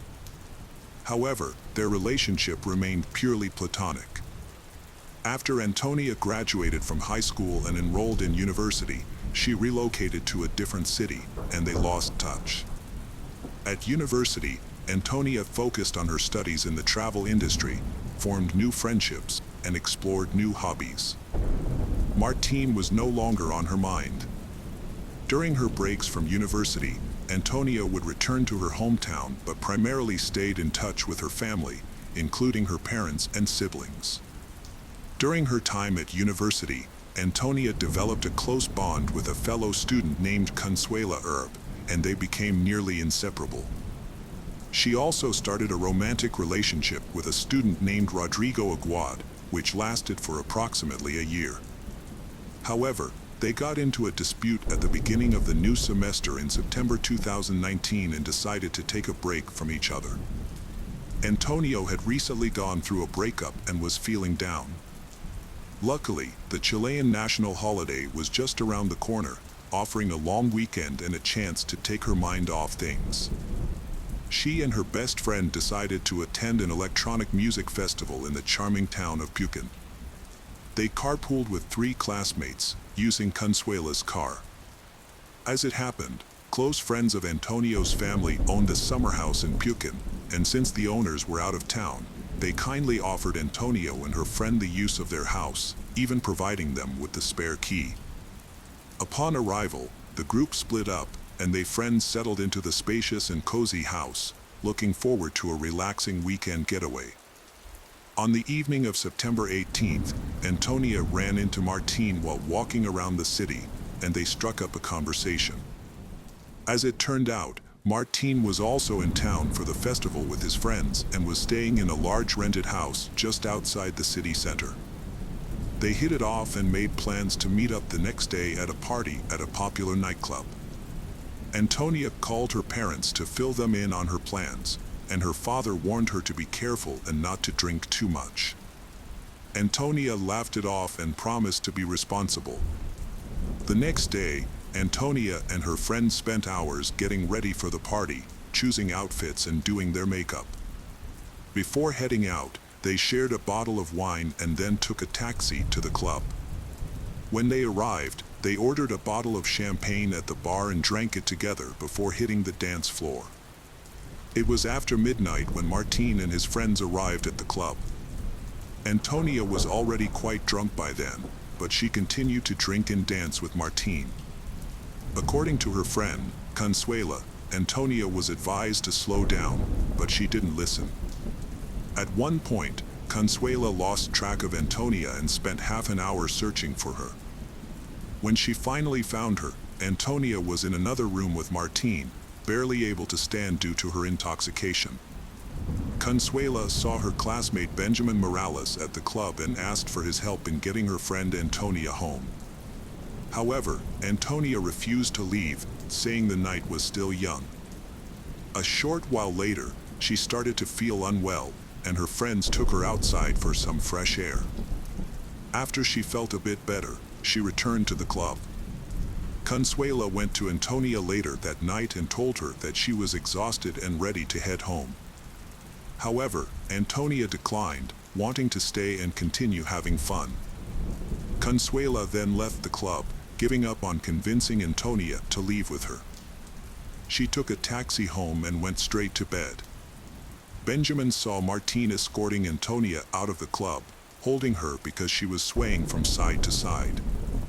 According to Benjamin, Antonia was too drunk to fight back, and Martín took advantage of her state. They waited near the entrance for a while, allowing Antonia to recover a bit. Soon, Martín's friends arrived and suggested they continue partying at their rented house. The company ordered a taxi, but Martín and Antonia decided to walk, as she was unwell and disoriented. Surveillance cameras captured their walk, showing the man supporting a drunk student who was trying to break free from his grasp. Along the way, they stopped at a 24-hour supermarket, where Martín purchased beer. Inside the empty store, Martín attempted to kiss she, but she pushed him away and turned her back on him. It was clear she was uncomfortable, but her intoxication left her unable to resist or escape. Martín, being stronger, continued to lead Antonia, and they eventually arrived at the rented house around 8 a.m. The people in the living room saw that she was upset, but she was too drunk to clearly communicate her distress. Despite Antonia's obvious unease, Martín continued to hug and try to kiss her. The other friends, also heavily intoxicated, failed to intervene. Eventually, they retreated to a bedroom, where the man assaulted she while she was in a dazed state. Antonia was confused and disoriented as Martín ignored her attempts to resist and stop him. After the incident, he rejoined his friends in the living room and continued the party, leaving Antonia alone in the bedroom. Later, around 9 a.m., She managed to call Benjamin, but her speech was slurred and she was crying uncontrollably, making it hard for him to understand her. She was unable to explain what had happened or where she was. Benjamin became concerned and called Consuela, telling her that Antonia was in trouble and needed help. Antonia then called Consuela herself, struggling to communicate, and eventually found out her location, prompting Consuela to go to her aid.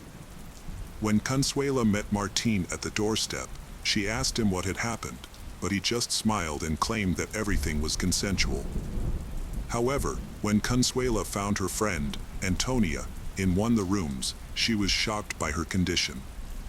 Antonia was crying and begged to be taken away from the place as soon as possible. They left shortly after and went home, where Antonia immediately took a shower. Despite her friend's advice to preserve the evidence and report the incident to the police, Antonia insisted that no one should ever find out what had happened. She tried to act normally when she spoke to her parents later that day, hiding her true emotions. The next morning, Antonia and her friends returned to the student dormitory. In the aftermath, Antonia struggled to cope with the trauma. She tried to forget the nightmare and resume her normal life, attending classes and socializing with friends. However, only Consuela noticed that Antonia was not okay. As time passed, Antonia's mental state deteriorated, and she gradually fell into a deep depression. Antonia was traumatized and didn't want to talk to anyone about what had happened to her. She refused to file a police report, fearing that it would only spread the news and make things worse. However, rumors about her began to circulate quickly. They would whisper, point, and laugh at her. One of her classmates even had the audacity to ask her about the rumors in front of everyone. However, what sent Antonia over the edge was a phone call from Rodrigo, her ex-boyfriend, with whom she still had strong feelings and had been holding on to the hope of rekindling their relationship. During the call, Rodrigo repeated all the rumors he had heard and told Antonia that he never wanted to see her again. Antonia broke down in tears, trying to defend herself and explain that the rumors were not true. But Rodrigo was unforgiving, using derogatory language to describe her and calling her promiscuous before hanging up. This conversation was devastating for Antonia, and she couldn't cope with the emotional pain. On Saturday, October 12, 2019, Antonia went to her parents' house, seeking comfort and solace with her family. Concern for Antonia's well-being grew as her relatives noticed a deep sadness in her eyes, despite her claims that everything was okay. Later that evening, she posted old childhood photos on social media, accompanied by a distressing message. The following day, after dinner with her family, Antonia retreated to her room on the third floor. Her sister Catalina checked on her about an hour later, but Antonia asked to be left alone, saying she wanted to sleep. Catalina granted her wish, turned off the light, and bid her a loving goodbye before leaving the room. 2 hours passed before their mother, Marcela, came to Antonia's room to announce that dinner was ready. After knocking on the door with no response, Marcela entered the room and initially thought Antonia was asleep. However, upon touching her hand, she was met with an unsettling stillness. Devastated, Marcela screamed for help, and the rest of the household rushed to the room. In a state of panic, they called for emergency services while attempting to revive Antonia on their own before medical professionals arrived. Antonia's situation had become hopeless, and she tragically took her own life by overdosing on sleeping pills. The investigation into her death and the first attempts to hold the perpetrator accountable began. The news shocked her family and friends, as many were unaware of the severe emotional distress Antonia had been experiencing. As Antonia's parents sought to understand what had happened to their daughter, they spoke with her friends and classmates. They were shocked by the rumors and gossip that had been circulating about Antonia. Consuela, in particular, shared everything she knew, but the parents felt that more needed to be done. They hired a top private detective to help reconstruct the events leading up to Antonia's death and gather evidence to bring the person responsible to justice. Alejandro, determined to seek justice for his daughter, used his connections to organize a press conference. In front of dozens of cameras, he shared the devastating truth: his daughter had been the victim of forced bullying, which she had been unable to survive. The person responsible, he emphasized, remained at large. The detective reconstructed the timeline of events from that fateful night and gathered statements from several key witnesses, including Consuela, Benjamin, and a few other university students who were willing to testify in court. With all the evidence collected, the Antonia family petitioned the court to arrest and prosecute Martín for his actions. However, the police determined that the evidence presented was insufficient to warrant taking him into custody. Martín claimed that everything that happened was consensual, although he admitted that both parties were intoxicated. Furthermore, the victim did not report the incident to the police. As a result, Martín remained free, and he and his family subsequently filed a lawsuit against the Antonia family, accusing them of defamation, harassment, and the unauthorized disclosure of their personal information. According to the Martín family, Antonia's relatives had slandered their son and brother, Martín. In response, the Martín family decided to hold a press conference to defend themselves publicly.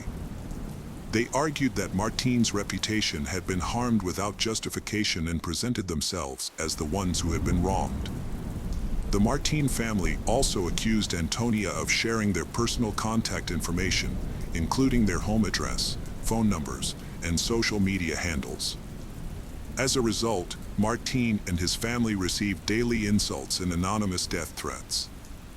The Martín family maintained that Martín's guilt had not been proven and that everything had happened by mutual consent. They expressed their willingness to defend Martín's case in court. Surprisingly, after this statement, the police supported the Martín family, causing Antonia's relatives to stop making negative comments about them and to stop sharing personal data. This sudden change was a major blow. This unexpected turn of events was a significant setback. Despite this, Antonia's relatives continued to seek justice with the support of the public. Victims who were initially silent about their experiences began speaking out after Antonia's case gained widespread public attention. Within a month, 8 more girls came forward to the police, claiming they too had been harassed and assaulted by Martín. They had previously remained silent, fearing they would be condemned and censured. One of the victims was just 13 years old at the time of the assault. As more girls who suffered at the hands of Martín began contacting the police, he was eventually taken into custody. Martín was arrested in June 2020 and held at Temuco City Prison on suspicion of committing assaults between 2011 and 2019. However, Martín was released on his own recognizance less than a month after his lawyer intervened, and was allowed to remain free for the duration of the investigation. Furthermore, several lawsuits filed by the injured girls were rejected due to the statute of limitations having expired. There was a high likelihood that many cases would be disregarded. Out of 8 appeals, only 2 were registered by the court. The release of Martín from custody and the rejection of the victims' claims sparked widespread outrage. Protests and rallies erupted nationwide, with thousands demanding justice. In response, the prosecutor's office re-examined the case and pushed for a change in Martín's bail conditions, seeking to return him to custody. Meanwhile, the statute of limitations was lifted for all cases of violence committed by Martín. During his trial in February 2021, his social media messages were revealed, in which he boasted about his actions to friends. It was also discovered that Martín kept a collection of his victims' underwear at home, taken as trophies. This collection included items from victims who had previously reported him to the court, as well as a belonging of Antonia's. On August 26, 2021, Martín was charged with 9 counts of crimes involving sexual misconduct. 3 of the victims were minors when the incidents occurred. The Antonia family appealed to the public to speak out against violence and bring those responsible to justice. The trial began in June 2022, allowing Martine's lawyers sufficient time to prepare. They presented witness statements and surveillance footage showing that Antonia left with the defendant voluntarily and did not attempt to resist him. The defense challenged the testimonies of other victims, but in August 2022, the court delivered a guilty verdict against Martine. He was convicted of 8 crimes involving sexual misconduct and causing Antonia's nervous breakdown, which ultimately led to her death. Martine was sentenced to 20 years in prison. However, his lawyers, led by Pinus, promptly filed an appeal. On December 29th, the Supreme Court ordered a new trial. In March 2023, Martine's case was assigned to the Public Defender's Office. During the new trial, Martine maintained his innocence, attributing the events leading to Antonia's death to the large quantity of alcohol they had consumed together. Despite this, on July 7, 2023, Martine was found guilty again. The court reduced his initial 20-year sentence to 17 years, considering the 3 years he had already spent in prison. He had only 14 years left to serve. However, Antonia's family expressed dissatisfaction with this decision in an official press release made by her father. They noted that no punishment could bring back their daughter. During the ongoing lawsuits, Antonia's family and other victims affected by Martine's actions joined forces with public figures to advocate for women's rights. Together, they worked to amend the criminal code, specifically the sections related to sexual offenses. Their objective was to protect the rights of victims of harassment and sexual violence. The case of Kirti Vyas. Kirti Vyas, a 28-year-old resident of Mumbai, lived with her family in a Bharatnagar residence on Grand Road. After completing her education, she worked in the finance department at a famous beauty salon in Andheri West, Mumbai. On March 16, 2018, Kirti followed her daily routine, leaving her house at 7 a.m. to head to the office. Her 2 friends were already waiting for her in their car, and together they drove to work. However, Kirti failed to return home that evening, and her family was unable to contact her as her phone was switched off. Concerned, they reported her disappearance to the police. Despite an extensive 50-day search, there was no trace of Kirti. It wasn't until the police conducted a thorough investigation that they found a crucial clue, a drop of blood, which ultimately led them to uncover the truth behind her disappearance. Kirti's family members were busy with their tasks when, around 11:30 a.m., her mother tried to contact her to ask for the Wi-Fi password at home. However, she couldn't reach Kirti because both of her mobile phones were switched off. Assuming Kirti was busy at work, her mother thought she had turned off her phones and focused on her own tasks. Later that evening, Kirti's family grew worried when she didn't come home on time. They called her office and were surprised to learn that Kirti hadn't come to work that day and her phone was consistently switched off. Distressed, they contacted Kirti's close friends, who said they had last spoken to her the previous night. The family then began searching for Kirti in the vicinity, but despite their efforts, her whereabouts remained unknown. The entire night passes, but Kirti fails to return home. The following day, overcome with exhaustion and defeat, Kirti's family files a report of her disappearance at the DB Road police station. After registering the case, the police investigation team visits Kirti's office to gather information about her. They also question her friends. During the interrogation, 2 of Kirti's friends, Tamna and Kushi Sahajwani, informed the police that they dropped Kirti at Grand Road Station on the day she went missing, as per her request, while they were driving her to the office. To verify their statements, the police examined the CCTV footage outside Kirti's house. The footage clearly shows Kirti leaving her house around 9 a.m. on the morning of March 16, 2018. Tamna and Kushi Sahani were already waiting with their car, and Kirti gets in. They then drive away. Since this was the last time Kirti was seen with her friends, the police asked Tamna and Kushi Sahani to join the investigation team and provide any information they have about Kirti, no matter how small, and details about the events of March 16, 2018. The 28-year-old finance manager, Kirti, has disappeared, and the Mumbai police have yet to uncover any clues about her whereabouts. She was last spotted outside her building, getting into an SUV owned by her colleague. According to her colleague, he dropped her off at Lamington Road. As Kirti was last seen with Siddesh and Kushi, the police initially suspected their involvement in her disappearance. Both have been cooperative with the authorities, assisting in the investigation.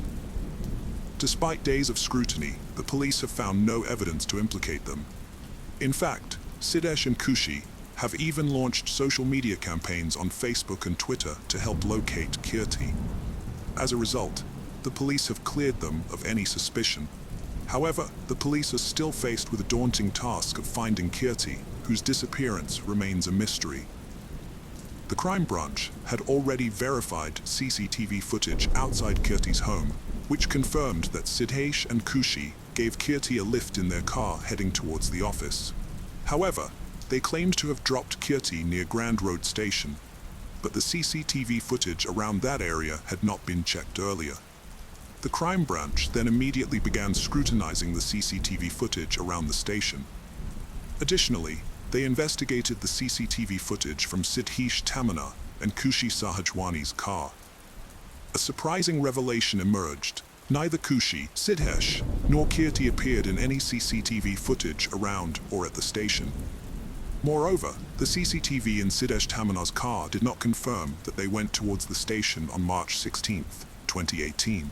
When questioned by the crime branch, Siddesh and Kushi initially claimed to have dropped Kirti at Grand Road Station, but the CCTV evidence contradicted their statement. Later, they changed their story, saying that Kirti had initially asked to be dropped at the station, but then requested to get down near Navjivan Society, which is why they did not reach the station.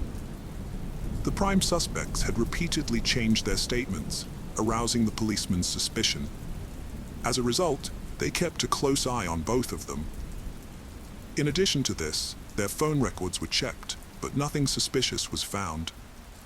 Consequently, both individuals remained at large for nearly 50 days. Despite Kirti's disappearance without a trace, it seemed as though there would be no leads on their whereabouts. However, the police received a forensic report that completely altered the course of the case. It was discovered that when Kushi, Siddesh, and Kirti were last seen leaving the office on March 16, 2018, the police had immediately sent the car they used for forensic examination. The forensic lab's report revealed that a drop of blood was found in the car's trunk. After subjecting this drop of blood to a DNA test and matching it with a sample from Kirti's parents, it was confirmed that the blood found in the car belonged to Kirti. The presence of Kirti's blood in the car was now revealing a lot. After this revelation, the police take Siddesh Tamana and Kushi Sahajwani into custody again and begin a rigorous interrogation. Both of them initially claim that they dropped Kirti off on the way and do not know her whereabouts. However, when the police confront them about a drop of Kirti's blood found in the car's trunk, they are unable to provide a clear explanation. Under intense questioning, they eventually crack and start revealing the truth. The truth is shocking. It emerges that KY worked as a finance manager at B. Blunt Salon, while Kushi Sahajwani was Kirti's junior, and Siddesh Tamana worked as an account executive. Siddesh Tamana had been employed at the salon for a long time, with decent performance, but had been failing to meet his targets for the past few months, accompanied by continuous errors in his work. As a result, Kirti issues a notice to Siddesh Tamana, warning him to either improve his performance by March 16, 2018, or face termination. In this notice, Siddesh Tamana, 28, informs his colleague, 42-year-old Kushi Sahajwani, who works with him. Unbeknownst to others, a romantic relationship had developed between Kushi and Siddesh at the office, despite Kushi being already married. When Kirti issued the notice to Sidhesh, Kushi became fearful that she would also lose her job, since Sidhesh had failed to improve his performance in March. In response, Kushi and Sidhesh concoct a sinister plan. They call Kirti and ask her to meet them at the office, and instead of taking the train, Kirti gets into their EOS sports car. En route, they demand that Kirti not terminate Sidhesh's employment, but Kirti responds that the decision would be made at the office meeting. When they don't get their way, the two start physically fighting with Kirti inside the car. During the struggle, Sidhesh and Kushi use a scarf to strangle Kirti, keeping her restrained for an extended period, ultimately resulting in her death inside the car.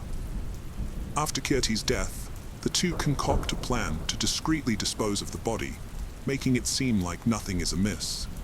They install a sunroof in the car, placing Kirti's body inside, and then head to the office. Upon their return, they drive the car to a secluded area, where they dismember Kirti's body into 3 pieces, all within the vehicle. They subsequently dispose of the pieces in different locations. After securing the evidence, they visit a nearby car wash to thoroughly clean their vehicle, inside and out. From there, they proceed to Kirti's house, where they join forces with her family to stage a search effort, thereby avoiding suspicion. Sidhesh and Kushi even launch an online campaign to find Kirti and personally visit the police, ensuring that no doubts are raised. Despite their confidence in evading detection, their luck takes a dramatic turn when the car cleaner's negligence leaves behind a trace of Kirti's blood in the trunk, ultimately exposing the entire incident. Following the full disclosure, Sidhesh Tamanar and Kushi Sahajwani are charged with severe offenses, including kidnapping, misleading the police, destroying evidence, and murder. They are subsequently arrested and imprisoned. Currently, regarding the status of this case, Kushi Sahajwani has been released on bail, while Sidhesh Tamanar remains behind bars. The police have yet to recover Kirti's remains. As the Mumbai crime branch continues to search for the body of 28-year-old Kirti Vas, who was murdered on March 16th, they suspect that the body might have been dumped in the area. The search operation is ongoing. The case of Lisa Valdez.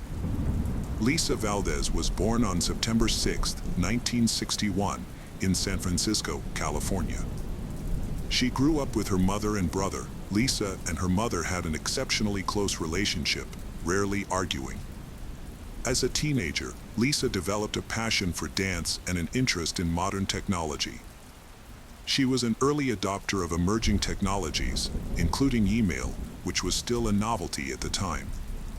This interest in technology would later shape her career path. After graduating from college, Lisa found a job as a software analyst in San Francisco. Her mother then used her savings to buy Lisa an apartment in a desirable neighborhood. Lisa lived alone in the apartment, progressing her career and spending time with her family whenever possible. She also continued to pursue her passion for dance. On May 16, 1998, Lisa, then 36, hosted her mother and some family friends at her apartment for the evening. After the guests departed, her mother helped with the dishes before heading home. Before leaving, Lisa promised to call her mother the next day, but the call never came. Initially, her mother assumed Lisa was simply busy. Since Lisa had dance practice scheduled for the next day, her mother decided to wait. However, the entire day passed without any word from Lisa. After trying unsuccessfully to contact Lisa for several days, Lisa's mother began to worry. When Lisa did not show up for work on Monday, her co-workers called her mother to express their concern. The mother immediately decided to go to Lisa's apartment complex. When Lisa's mother arrived at her home, she saw a group of police officers. Lisa's mother approached the police to ask what was going on and was told that residents had reported a strange smell coming from one of the apartments. The apartment manager investigated, found the door unlocked, and called the police after discovering a body on the floor. Police quickly identified the victim as Lisa. Her body showed signs of trauma, making it clear she had been murdered.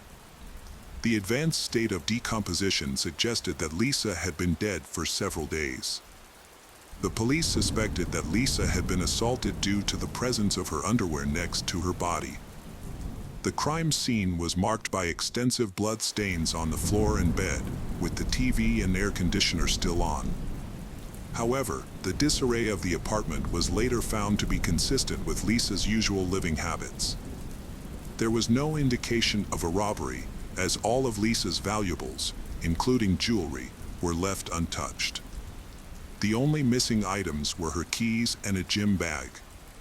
A peculiar detail was the discovery that the attacker had cut off some of Lisa's hair and taken it with them. Detectives believed that the killer may have known Lisa personally. This theory was supported by the lack of forced entry into the apartment complex, which was secured by a fence and required a key or resident approval for access. Police investigating Lisa's murder began by interviewing her neighbors. Their first lead came when a neighbor mentioned discovering a bent metal door frame and faint blood stains on her door 2 days before Lisa's body was discovered. The neighbor had previously reported the incident to the building's management, but they had not notified the police. Police are certain that Lisa's murder was linked to a break-in at her neighbor's apartment. It is possible that the person trying to break into her neighbor's apartment was seen by Lisa and killed her, but another theory is that the break-in may have occurred after Lisa was murdered. Police also interviewed the person who cleaned Lisa's apartment weekly. She said that 2 days before Lisa's body was found, she tried to open the apartment door with her key but found it locked from the inside. When she looked through the door, she saw a naked woman lying on the floor and a male voice talking. Assuming it was a private situation, the cleaner quickly left without doing anything. Police suspected Lisa was dead when the cleaner heard a man's voice. And it was her killer, who was still in the apartment. The cleaner also reported seeing a black Ziploc bag near the body. An envelope containing cash was found taped to the inside of Lisa's apartment door. The money was for the cleaner, as Lisa always left it with her the day before cleaning. The presence of the envelope suggests that Lisa was likely attacked after her mother left, sometime between midnight and early morning. Neighbors who lived downstairs reported hearing a loud noise coming from upstairs on the night of the attack, followed by someone coming down the stairs. Although they did not see who it was, the neighbors' accounts provided a timeline of events. Police continued to search Lisa's apartment for clues while medical professionals examined her body. Forensic analysis revealed that a fingerprint on the toilet seat did not belong to Lisa. In an attempt to identify the fingerprint, the police collected fingerprints from all of Lisa's friends and family members, but none of them matched the mystery fingerprint.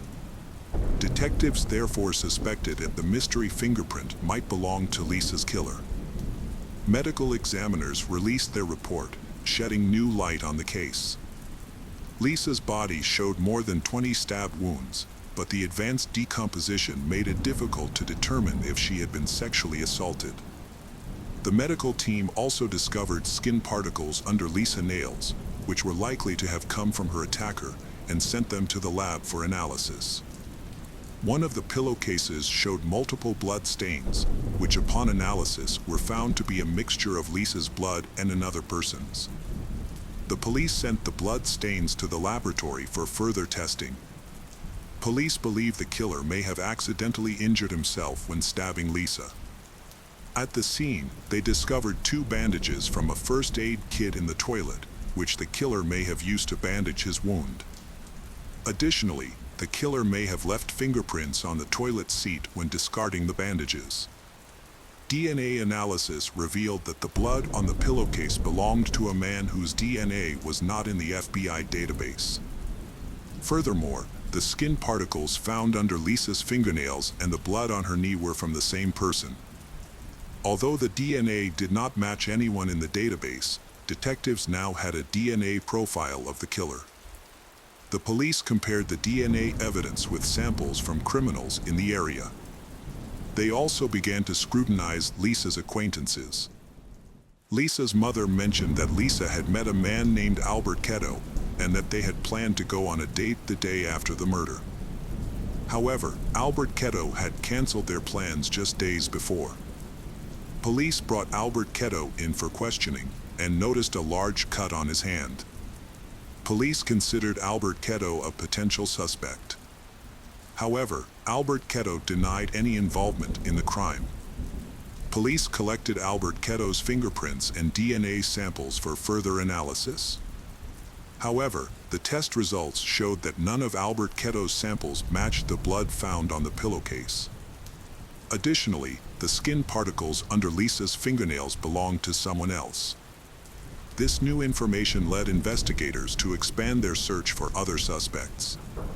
Police decided to look at messages left on Lisa's answering machine in the days before she was killed.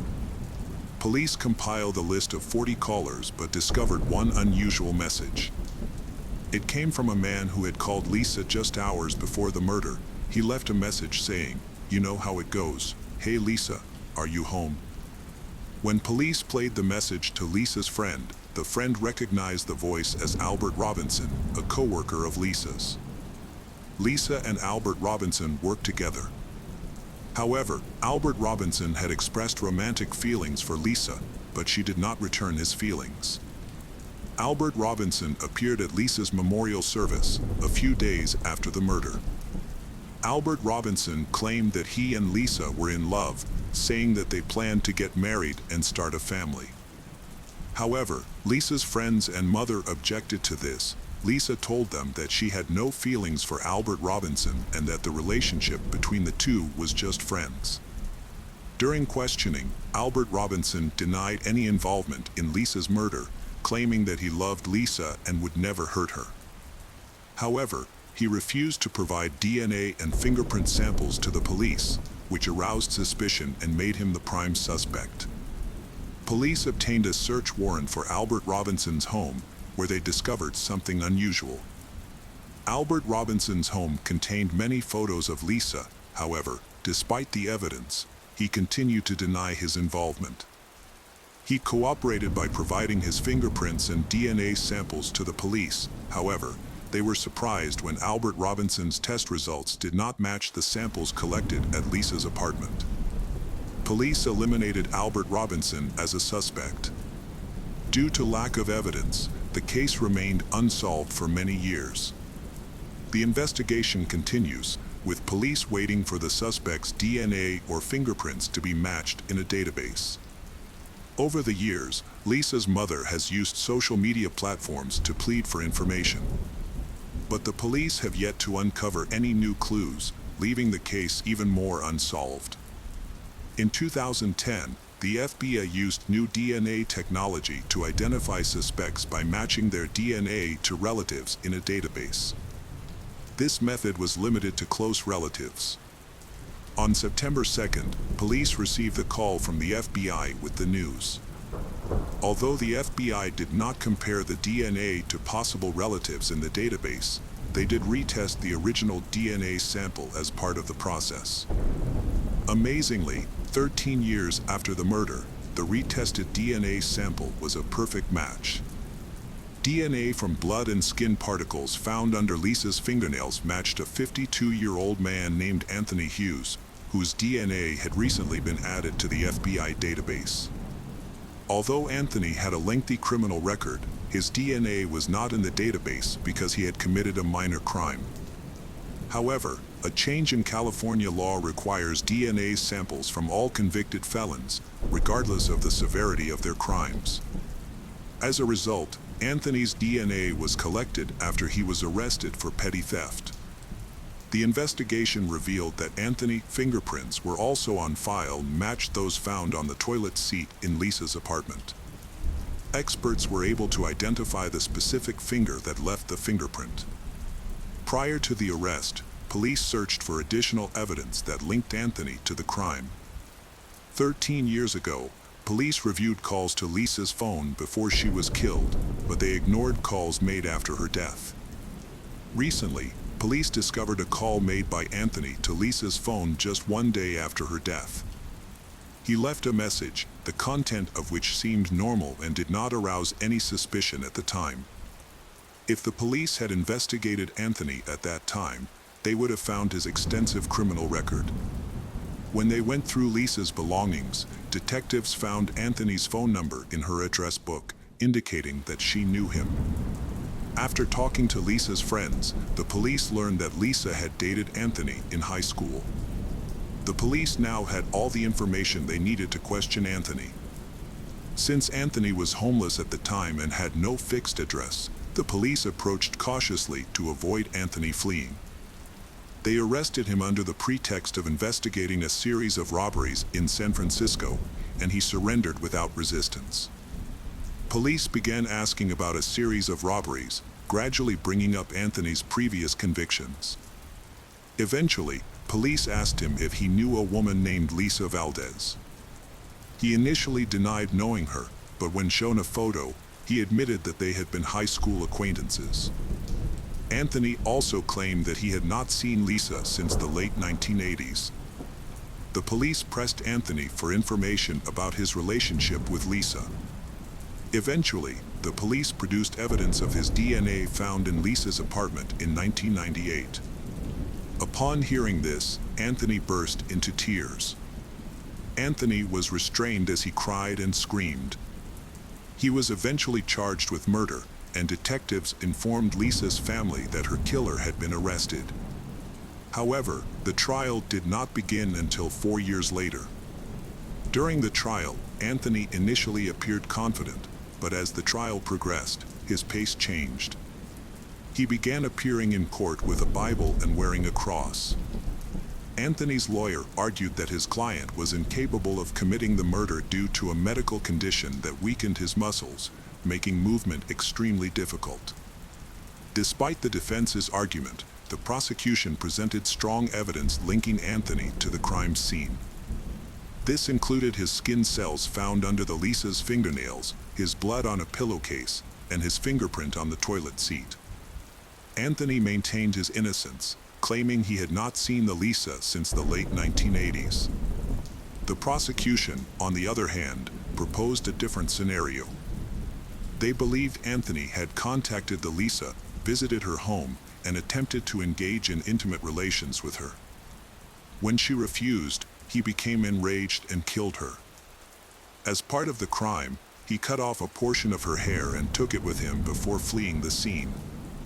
Ultimately, the jury delivered a unanimous verdict, finding Anthony guilty of first-degree murder.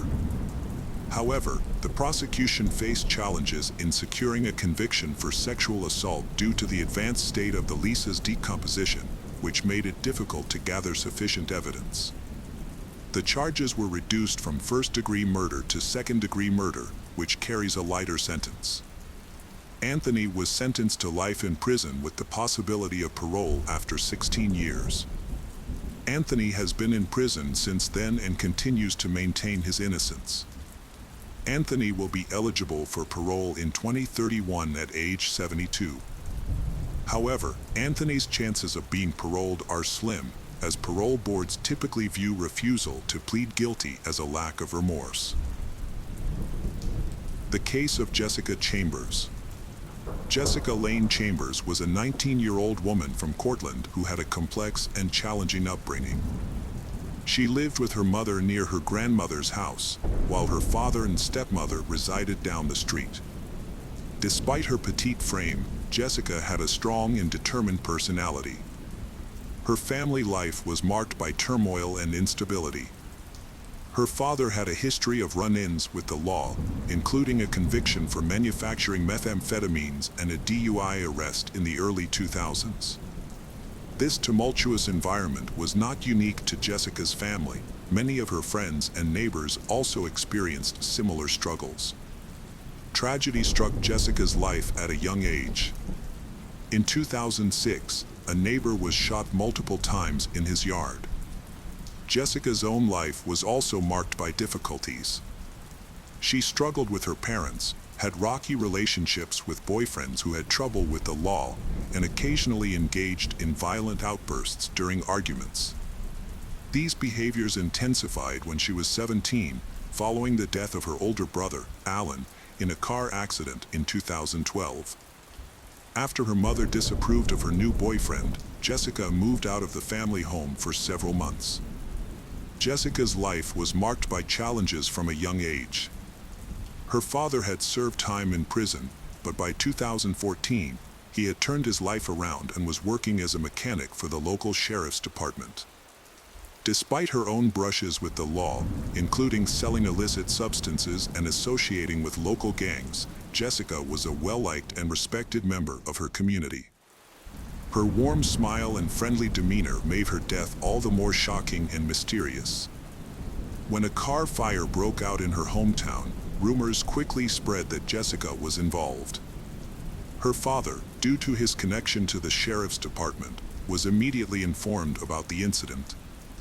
He quickly relayed the news to his wife, who rushed to tell Jessica's mother. The women arrived at the hospital while Jessica was still alive. The investigation into the fire that killed Jessica initially focused on the possibility of a car accident. However, this theory was quickly dismissed due to the lack of evidence, such as skid marks or damage to the vehicle. The burned car showed no signs of impact or damage, which further ruled out the accident theory. The primary theory shifted to arson. However, the police had limited leads and insufficient evidence, which hindered the investigation. To gather more information, investigators interviewed numerous individuals who had contact with Jessica in the days leading up to her death. The list of potential suspects included Jessica's boyfriend, who was in prison at the time of the arson.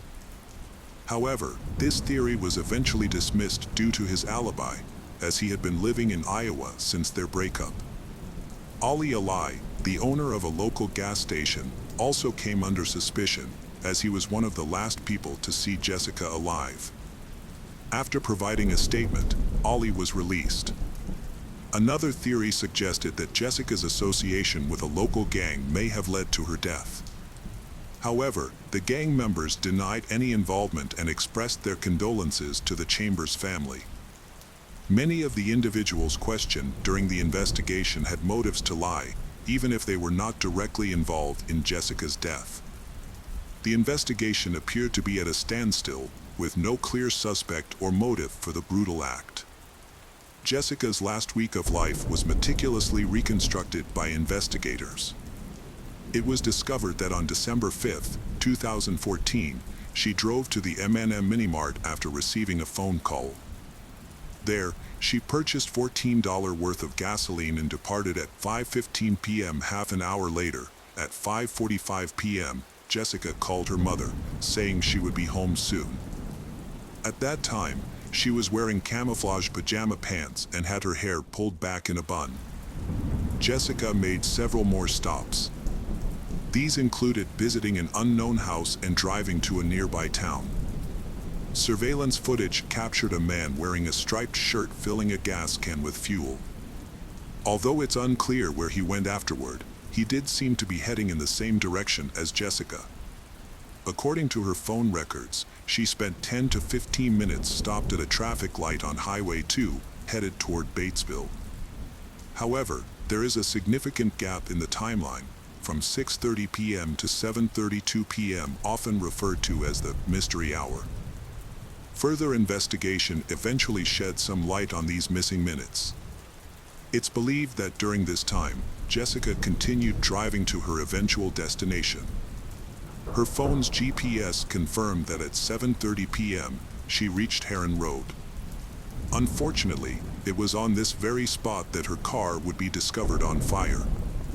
The investigation into Jessica Chambers' disappearance and death progressed slowly until December 2015, when 17 suspected gang members were arrested on unrelated charges.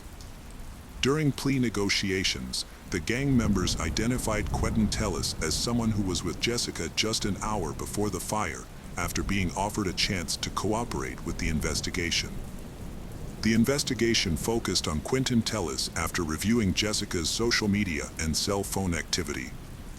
Tellis initially claimed he only met Jessica once, but after further questioning and presenting all their messages, he was arrested and charged with Jessica's murder through arson. Text messages show Tellis sent Jessica intimate requests on the day of the tragedy. At 9:02 a.m., Jessica texted Quentin, and he replied. Tellis texted, "I'm ready," at 10:09 a.m. and was picked up by Jessica shortly after. They picked up a friend at 10:49 a.m. and dropped Quentin off at 2:03 p.m. Tellis messaged Jessica again, asking for intimacy, his fourth such request in 4 days. Recovered deleted texts included, "I'm excited," and "Come lie with me," which Jessica ignored. The passenger seat in Jessica's burned car was pushed back, suggesting intimacy. Prosecutors argued this was evidence of their activities that evening. Tellis was charged with Jessica's murder and arson on February 24th. The investigation took time to build a case. The first trial began in 2017 in Batesville, Mississippi, with strict security measures in place. Prosecutor John Champion warned jurors of disturbing images of burned victim Jessica Chambers and 35 witnesses. Jessica met Quentin Tellis, 7 years her senior, around Thanksgiving 2014. FBI agent Dustin Blunt testified that Tellis met Jessica at a gas station through a friend and they spent intimate time together. Quentin Tellis had sent Jessica Chambers text messages requesting intimacy, even on the day of her death. The front seat of her burned car was adjusted downward, as Tellis had described. Tellis attempted to strangle Chambers, then set her on fire. Tellis confessed to investigators that he saw Chambers that night and they went to a fast food restaurant together. However, his alibi couldn't be confirmed, and he was seen on a store surveillance camera purchasing a phone card. Tellis didn't testify in his own defense. Prosecutors pointed to text messages where Tellis repeatedly requested intimacy from Chambers, who consistently denied him. FBI agent Dustin Blunt shared that Tellis deleted Chambers' contact information and text messages from his phone after her death. Tellis claimed he did this because he didn't want Chambers' number in his phone. Tellis and Chambers met through a friend at a gas station, and they had been intimate at some point. Tellis' DNA was found on Chambers' keys, and his cell phone records placed him at the location on the night of the fire. Despite this, Tellis maintained his innocence. Defense attorney Darla Palmer urged jurors to disregard the cell phone location evidence, arguing it couldn't prove Tellis and Chambers were at the same place.